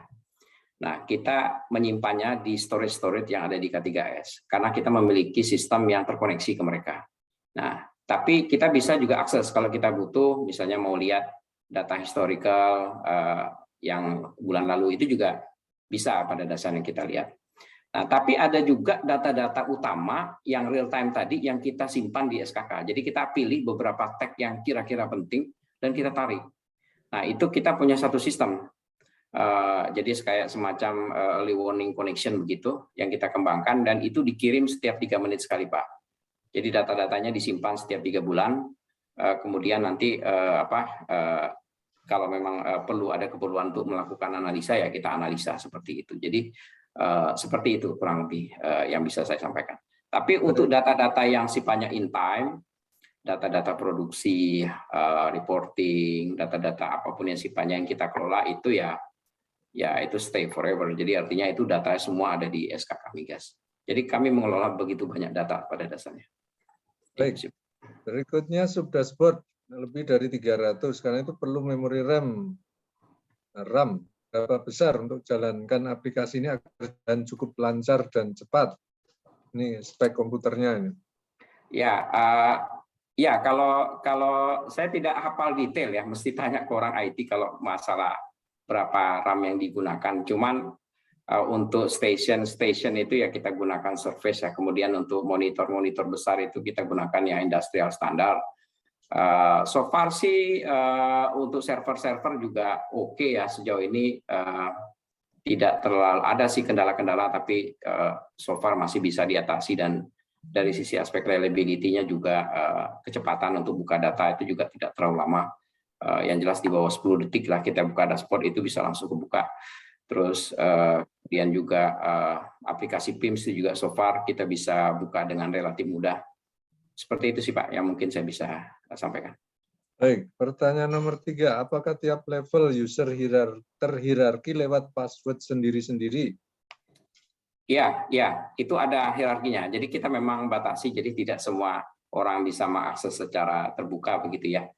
Ada pengaturan hierarki levelnya, mana yang memang kita sesuaikan juga dengan fungsinya, otorisasinya, kita atur lagi mana yang kita bisa sajikan datanya komplit, mana yang mungkin hanya sebagian aja dashboard yang bisa dilihat, itu semua kita atur, Pak.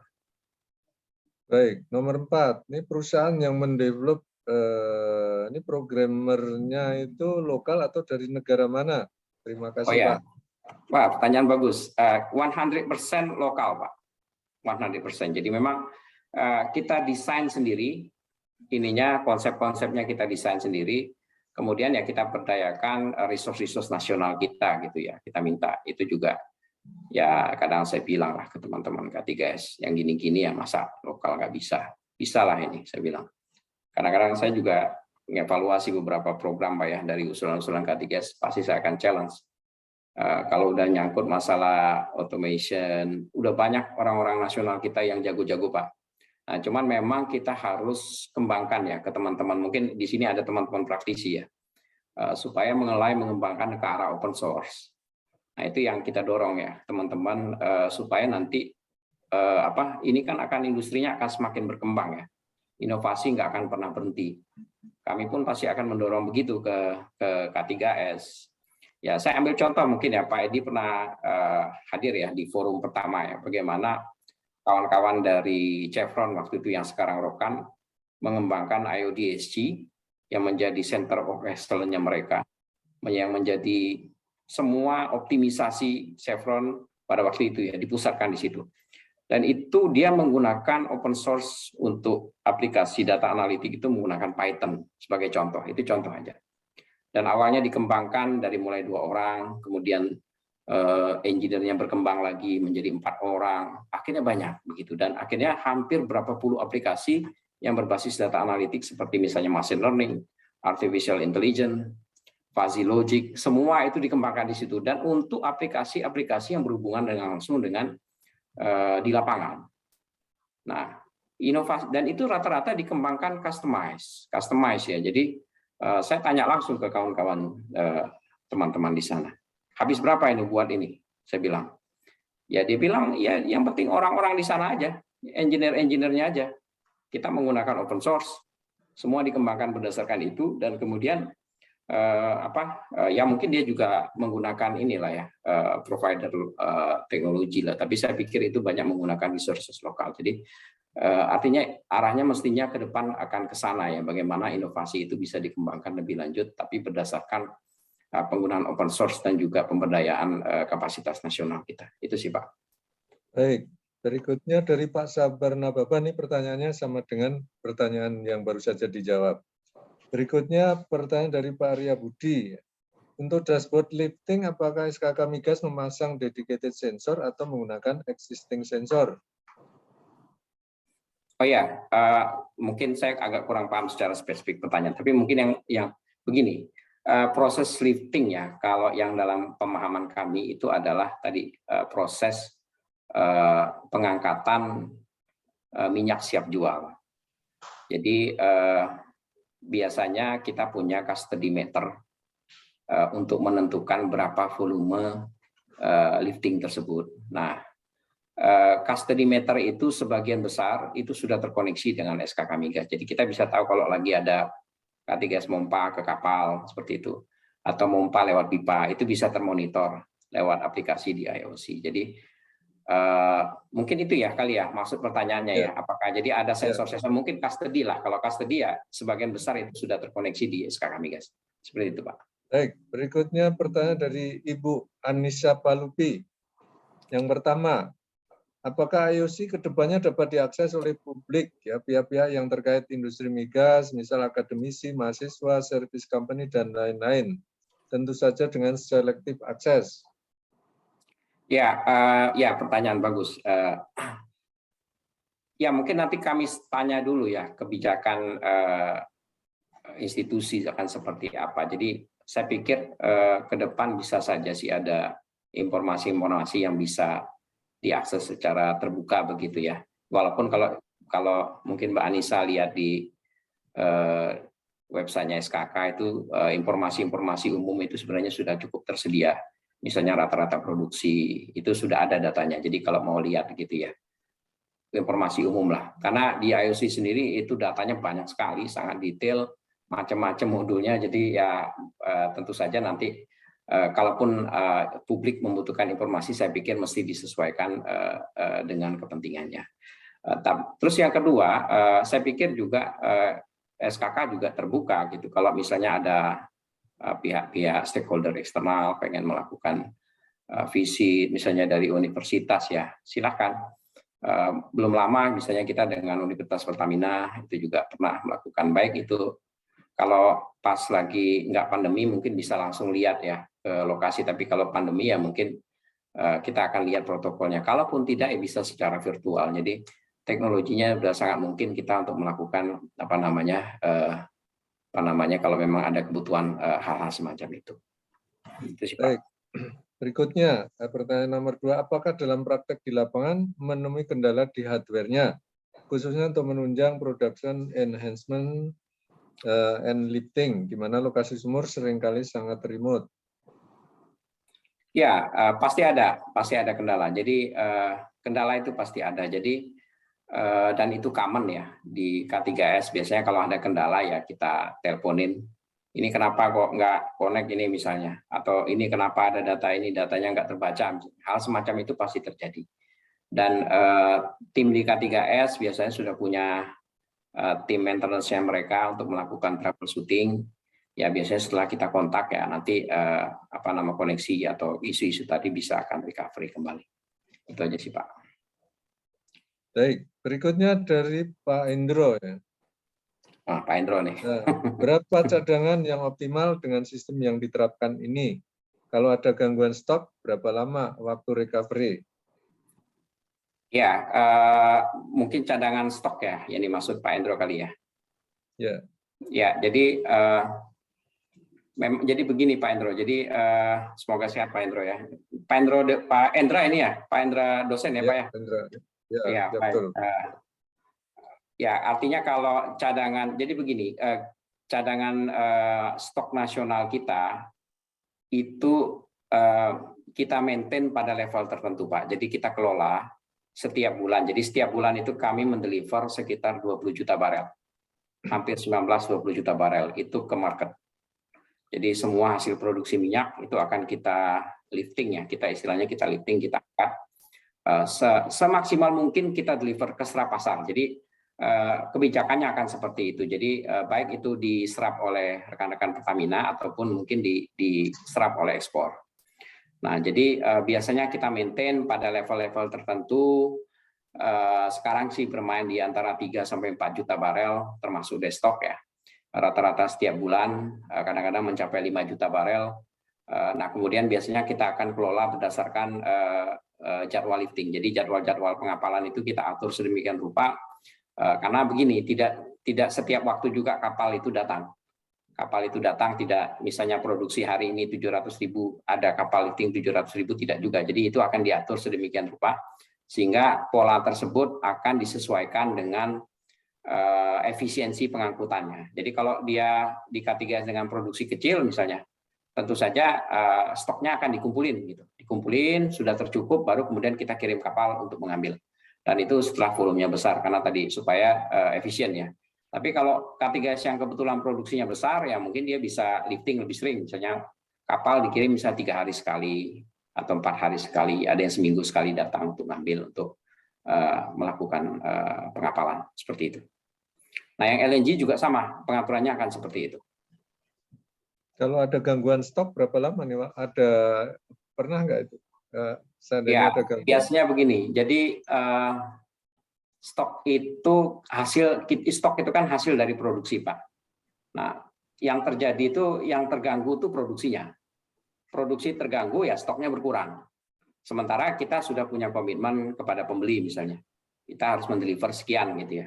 Tapi karena ada gangguan produksi ya stoknya misalnya tidak tercapai. Nah, biasanya untuk kasusnya tentu saja akan dilihat case by case. Kalaupun ada misalnya kendala di satu K3S gitu ya, sehingga tidak mencapai nominasi stok atau volume lifting, ya kita akan cari dari K3S lain misalnya. Ada nggak yang bisa mensubstitusi crude jenis tersebut, misalnya yang dibutuhkan untuk pengaturan ke kilang A, misalnya kilang mana begitu. Jadi itu kan kita koordinasikan ke rekan-rekan Pertamina. Kita akan tanya, kita punya satu meeting rutin Pak yang tadi saya sebutkan di beberapa slide tadi. Nah, disitulah kita melakukan negosiasi dan juga pengambilan keputusan terkait dengan apabila terjadi gangguan-gangguan tadi. Ya, terjadi gangguan ya pasti ada aja Pak, tapi ya so far gangguan yang kami manage itu ada nomor satu tuh jangan sampai terjadi top tank, itu nomor satu yang kami manage. Jadi jangan sampai terjadi tangkinya di hulu itu meluber, karena itu dampaknya akan di samping aspek lingkungan juga akan terdampak kepada produksi. Yang kedua, yang kami maintain jangan sampai terjadi krisis di hilir. Misalnya kita tidak mampu mendeliver, terjadi shortage di stok hilir ya, sehingga berdampak kepada produksi BBM. Itu yang kita maintain betul-betul. Kita jaga betul-betul supaya jangan sampai terjadi, karena dampaknya itu akan sangat besar terkait ke masyarakat. Dan so far alhamdulillah ya, sejauh ini dan semoga berikutnya juga masih termanage. Alhamdulillah belum sampai kejadian seperti itu, Pak. Baik, pertanyaan berikutnya, dashboard dan data analitik menggunakan perangkat lunak apa? Ya, tadi sudah saya jelaskan juga yang dashboard kita, untuk dashboard utama kami banyak menggunakan Tableau. Untuk yang data analitik kami menggunakan Python, Pak. Baik, berikutnya dari Pak ACN nih, izin bertanya, 90% hasil produksi lifting akan diserap Pertamina. Yang 10% dikemanakan? Oh ya, ekspor Pak. Ekspor, oke. Ya. Berikutnya dari Pak Butiarso ya, Ansimega. Salam kenal, saya Butiarso PT Ansimega Instrumen Indo Metering System Packager, bermaksud hendak berkolaborasi untuk dapat membantu mewujudkan monitoring sistem production and lifting migas. Perlu ada komentar enggak ini Pak? Oh ya, kita terbuka, silakan Pak, kolaborasi sama siapa aja kita pasti akan support ya. Artinya apabila ada pihak-pihak yang pengen berdiskusi, kita open saja, siapa saja bisa. Oh ya, ini berikutnya soalnya dari Pak Nurdeni Hidayanto. Salam kenal, saya Nurdeni dari PGN Com, anak perusahaan dari PGN bergerak dalam dunia IT, ISP Data Center, Security IoT, dan Data. Mungkin kami dapat membantu dan berkolaborasi terkait IOC tersebut. Nah, ini. Silakan Pak, silakan. Kita open untuk berkolaborasi ya. Saya pikir selama ya untuk kepentingan bangsa, untuk hal-hal yang positif, ya pasti akan kita support lah. Baik, berikutnya dari Pak Gunawan Siregar, ada 3 pertanyaan. Yang pertama, apakah semua LNG receiving terminal juga masuk ke dalam KKKS SKK Migas, misalnya yang di bawah koordinasi PLN? Ya, saat ini ya LNG plant yang terkoneksi di kita itu ada 2, PT Badak dan BP Tangguh Pak. Jadi itu yang kita kelola ya, karena memang so far sih masih under skupnya hulu ya. Sementara yang LNG plant yang masuk skupnya hilir tidak masuk di dalam pengawasan SKK Migas. Ini yang receiving terminal itu masuk hilir ya? Hilir itu Pak. Baik, oke.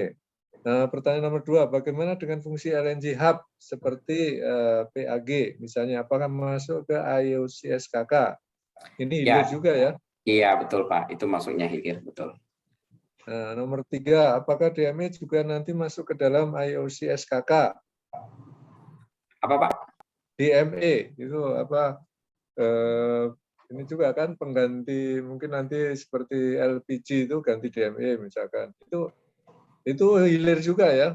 Ya, kalau skupnya hilir mungkin tidak akan masuk, tapi kalau dia masuk dalam skup hulu itu akan masuk di kami Pak. Oke. Ini nomor 4, lupa ingat, apakah Pak Fauzan pernah bertugas di KBR? KBR? Apa itu Pak? Lupa saya. Iya, perusahaan juga nih KBR ini. Kalau nggak ada jawaban juga nggak apa-apa, nih mungkin hanya lupa-lupa ingat aja. Berikutnya Iya, iya. dari Pak Ferry ya. Pak Wasan, dengan software aplikasi IOC ini yang sebenarnya tidak murah, apakah ada pihak manajemen atau lebih khusus divisi finance yang menghitung berapa cost tersirat yang dapat dihemat atau efisiensinya jadi naik sekian persen dengan aplikasi software IoT ini? Sebagai contoh, ada penelitian di US dulu, penerapan supply chain management logistik, ada penghematan cost logistik 16%. Nah ini ada hitungannya nggak? Ya, Benefit ya, benefit. Iya, ya. Ya, itu pertanyaan menarik sebetulnya, Pak. Jadi memang kuantifikasi dari sisi pengawasan secara langsung itu kita belum melakukan studi ya, jujur terbuka saja saya. Cuman memang tadi kemudahan-kemudahan yang kita peroleh, kecepatan informasi yang kita dapatkan, kemudahan akses yang sebelumnya tidak ada, data-data yang sebelumnya scatter gitu ya, sekarang menjadi database. Kemudian yang saya dulu nggak kebayang gitu ya, sekarang ternyata semuanya ada di dalam sistem. Jadi ketika kita mau create apa ya, kita tinggal open database, create sesuatu, kita melakukan analitik apa, semua sekarang gampang. Jadi itu yang saya rasakan sekarang ya. Dulu yang mana itu semua enggak, scatter, individual, sekarang menjadi systemized. Nah itu ya mungkin pertanyaan menarik itu, bagaimana kita mengkuantifikasi dari sisi benefit ya. Belum lagi nanti kalau dari sisi kami ya, dengan adanya tools yang kami kembangkan terkait dengan pengelolaan lifting ya, di mana ke depan data-data itu semakin presisi, data-data itu semakin bagus, dengan stok yang kita maintain dalam level yang sangat rendah gitu ya, untuk kepentingan pengelolaan lifting nasional, yang ujung-ujungnya tadi ujung-ujung benefit ya. Tadi seperti saya contohkan, bagaimana peranan data mampu membuat target-target dapat di-deliver dengan baik. Seperti itu sih Pak yang mungkin bisa saya sampaikan. Ya, nih saya pikir itu tadi pertanyaan menarik ya. Soalnya saya juga ada kasus yang sama di pembangkit ya. Seperti pembangkit PJB itu dia melakukan kajian ini Pak, kajian istilahnya monetisasi. Jadi misalkan investasi, ada yang sewa ya, misalkan sewa dari provider, ini nilai sewa sekian, dengan menggunakan nilai sewa tadi itu ternyata mendapatkan benefit efisiensi naik sekian persen, kemudian keandalan meningkat sekian persen, itu kemudian dievaluasi sehingga ini langganan subscription software yang mahal itu ternyata bisa tetap mendapatkan nilai benefitnya gitu loh. Kemudian juga kalau investasi, mereka juga melakukan ini pengembangan in-house ya, jadi menggunakan kontraktor, provider, software developer untuk bisa membuat aplikasi, dan itu kemudian dievaluasi nilai investasi sekian, kemudian ada nilai kemanfaatan ya sekian. Oh ini berarti oke gitu, sehingga kemudian masuk akal kalau di roll out ya, diekspansi ke unit-unit yang lain. Saya pikir itu tadi pertanyaan menarik supaya juga bisa, saya pikir ada nilai-nilai yang tangible, non tangible yang mungkin perlu dikaji itu Pak, itu akan lebih bagus ya menurut saya itu. Ya, bagus Pak. Jadi saya melihatnya begini. Jadi contoh gitu ya. Dulu kalau ada informasi ada gangguan di K3SA, ya kita gelagapan juga gitu ya. Benar nggak? Tadi saya contoh kontak sana, kontak sini. Belum lagi kirim orang, harus mobilisasi personel, cari pesawat dan sebagainya gitu ya, kalau memang harus cek. Sekarang ya udah tinggal buka, kita bisa langsung saat ini tahu gitu. Oh betul kejadian masalah di sini, produksi turun di sini, sehingga saya pikir itu contoh sederhana ya, bagaimana perubahan interaksi tadi yang sebelumnya punya keterbatasan sekarang menjadi terbantukan lah dengan adanya sistem-sistem semacam ini. Ya menarik sih, mungkin ke depan kita coba lihatlah, kaji bagaimana efek setelah pengembangan lanjutan ya. Jadi kami pun sekarang berjibaku ya untuk mengembangkan lebih lanjut untuk perbaikan tata kelola yang ada, Pak. Seperti itu sih, Pak. Baik, ya. Berikutnya dari Ibu Anissa Palubi, ini ada pertanyaan tambahan. Mungkin sebenarnya sudah dijawab lewat pertanyaan yang lainnya. Menurut Pak Fauzan, apa yang perlu dikembangkan dari penyedia barang dan jasa di Indonesia untuk membantu speed up progres IOC dan digitalisasi migas? Terima kasih. Ya, kalau saya ini mungkin ini. Jadi pengembangan kita akan mengarah ke data analitik ya. Data analitik ya, tapi dengan fokus pada pemanfaatan sistem-sistem berbasis open source. Jadi itu yang mungkin akan kita dorong ke kawan-kawan ya, ke seluruh praktisi ya, yang bisa menawarkan create value. Saya pikir juga tadi kita udah cerita bagaimana kami punya harapan bahwa Center of Excellence itu akan semakin banyak di K3S. Tadi saya ambil contoh cerita di PHR. Ya harapannya kami juga bisa menambah ke K3S lainnya dengan memiliki pola-pola pendekatan yang sama. Dan beberapa K3S itu secara infrastruktur pada dasarnya sudah siap. Cuman bagaimana tinggal membangun manpower-nya. Manpower dan teman-teman K3S saya pikir banyak yang jago-jago Pak, orang-orang nasionalnya bagus-bagus. Itu yang akan kita dorong ya. Yang mana mungkin ke depan kami akan dorong seperti itu. Jadi bagaimana nanti sentra-sentra tadi, inovasi tadi akan diperbanyak, akan semakin banyak pusat-pusat inovasi Center of Excellence di Indonesia ya, terutama untuk K3S yang memang secara infrastruktur, secara manpower itu sudah mampu. Dan saya sih melihat secara personal ya, beberapa itu sudah mampu dan sudah mulai mengarah ke sana. Cuman memang harus didorong lebih cepat lagi supaya pengembangannya akan lebih masif. Itu sih kalau dari menurut saya. Baik, berikutnya dari Pak Hermanto. Bagaimana cara mengatasi delay time dan pembacaan data monitoring antara display monitoring dan kendali operasi yang jaraknya cukup jauh? Selisih pembacaan waktunya antara satu display dengan display lainnya untuk monitoring, misalkan temperatur, RH, dan beda tekanan antar ruang, dan untuk kendali operasi on-off selalu mundur menggunakan automatic system berbasis PLC. Ini tentang time delay, ini menjadi isu di IOC nggak nih, Pak? Ya, jadi gini, sebetulnya tentu saja nanti posisi SKK itu lebih ke regulator dan supervision. Nah, tentu saja ada rekan-rekan K3S yang memang berhadapan langsung di lapangan Pak, yang memang yang dari sisi time delay memang mereka mempunyai kepentingan langsung ya untuk bisa mendapatkan informasi secepat mungkin gitu ya. Apalagi kalau hubungannya nanti dengan safety misalnya. Ya dia harus nggak boleh lama-lama karena memang harus scanning time-nya harus sesingkat mungkin apabila ada gangguan. Nah, tapi kalau dari sisi kepentingan kami, dari sisi set time yang kami patok sekitar 1 menit itu saya pikir sudah mencukupin gitu ya. Karena memang lebih kepentingannya lebih kepada monitoring. Dan sejauh ini sih cukup oke gitu ya. Karena yang lebih kami fokuskan bagaimana sistem itu reliable. Artinya dari sisi interkoneksi itu bagus, jarang ada kendala, hal-hal semacam itu sih. Kalau misalnya dia time delay 1 menit sampai 3 menit itu masih it's okay lah, karena memang kondisi di lapangan kadang-kadang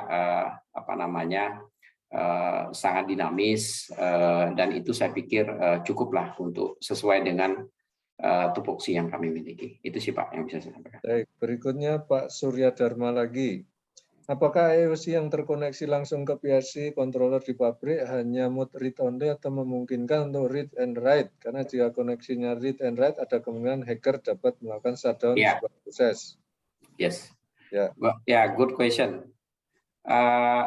Posisi kami set up untuk monitoring only. Jadi memang hanya kebutuhannya lebih ke monitoring Pak. Jadi kita nggak punya tidak men-set untuk kepentingan untuk write ya. Artinya mengambil kontrol langsung. Karena kontrol kendali itu sepenuhnya kita serahkan ke teman-teman K3S lah yang di lapangan seperti itu. Baik, berikutnya Pak Budiarso lagi. Apakah monitoring sistem lifting oil and gas SKK Migas sudah berhasil dengan baik? Monitoring? Lifting. Ya. Ya, Untuk tim monitoring ini sudah berhasil dengan baik belum? Ini pertanyaan. ya, kalau saya pikir sih cukup baik ya, terkelola dengan baik. Tadi saya sudah cukup banyak mengambil contoh-contoh monitoring, pengawasan. Sekarang fleksibilitas itu medianya semakin banyak gitu. Jadi informasi itu kita punya beragam gitu ya. Kalau dulu yang sifatnya searah, sekarang ya kita bisa cek sendiri. Benar nggak datanya? Saya bisa cek di sini, saya bisa dicek di data ini semua. Jadi menurut saya sih terkelola dengan baik sih. Baik, berikutnya nih yang permintaan nih terakhir ini dari Pak Ferry ya. Pak Fauzan, apakah boleh minta kontak email kalau tidak keberatan? Terima kasih banyak. Boleh Pak, boleh. Mungkin bisa di chatbox, bisa ngetik sebentar di chatbox nih Pak Fauzan. Boleh. Nanti saya share kontak saya. Silakan kalau misalnya ada ya rekan-rekan yang. Oh iya nih, Pak Ferry.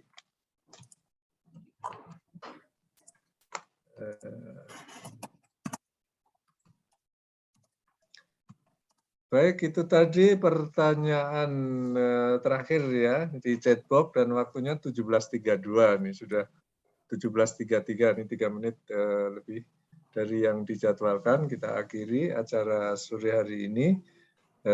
Sekali lagi saya atas nama Badan Kejuruan Teknik KPI mengucapkan terima kasih yang sebesar-besarnya pada Pak Muhammad Fauzan Amir ya yang sudah memaparkan presentasi tentang pengembangan IOC yang luar biasa.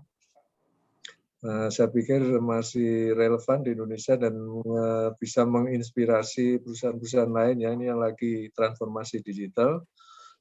Ini hulunya seperti ini, harapannya hilirnya juga gitu ya, dan kemudian industri-industri yang lain gitu, sehingga banyak tentu saja manfaat. Tadi sebenarnya pertanyaan nilai kemanfaatan ini monetisasi dari transformasi digital ini yang mungkin masih ditunggu-tunggu juga ya. Ini kalau kita menggunakan itu apakah bukan hanya sekedar ikut-ikutan saja atau yang benar ada benefitnya. Nah ini yang mungkin pertanyaan yang perlu mendapatkan jawaban yang jelas sehingga para stakeholder yang berkepentingan ini memang bisa melihat dengan jelas, mengambil keputusan untuk bersama-sama memang mengikuti arus dunia ini yang melakukan transformasi digital. Terima kasih juga pada Pak Wijaya yang sudah menyampaikan safety moment sore hari ini. Tadi ada yang tertarik tentang control room ya. Mudah-mudahan nanti permintaannya bisa diimplementasikan di jadwal yang akan datang. Kolaborasi dengan Pak Eldiansah ini tentang desain control room yang melihat dari aspek safety-nya ini. Saya pikir ini menarik juga. Terima kasih juga Ibu-Ibu dan Bapak sekalian yang masih bergabung di acara sore hari ini. Beberapa sudah pamit karena lokasinya di Indonesia Tengah Timur ya, mereka sudah masuk sore, sholat maghrib dan seterusnya. Mohon maaf kalau ada hal yang kurang berkenan. Salam sehat-sehat selalu dimanapun berada, tetap disiplin dengan protokol kesehatan. Mudah-mudahan pandemi segera berakhir, kita bisa melakukan kegiatan dengan lebih leluasa lagi. Terima kasih. Wassalamualaikum warahmatullahi wabarakatuh. Selamat sore, sampai jumpa lagi. Assalamualaikum warahmatullahi Terima kasih Pak Edi, Bapak Ibu. Terima kasih Pak Edi. Terima kasih Pak Edi. Ya, terima kasih Pak Budiarso, Pak Wadi Maaf, Terima kasih semuanya Bapak-bapak. Terima kasih Pak Edi. Terima kasih Pak Ferry. Terima kasih Pak Edi. Ya Pak Wadin, terima kasih. Izin live Pak Edi. Oh ya. Terima kasih Pak Edi dan narasumber. Terima kasih. Ya Pak Edi, izin deh Pak Edi ya. Oh ya, kita tutup ya. Sampai ketemu lagi. Terima kasih. Siap Pak. Terima kasih. Assalamualaikum. Waalaikumsalam warahmatullahi wabarakatuh.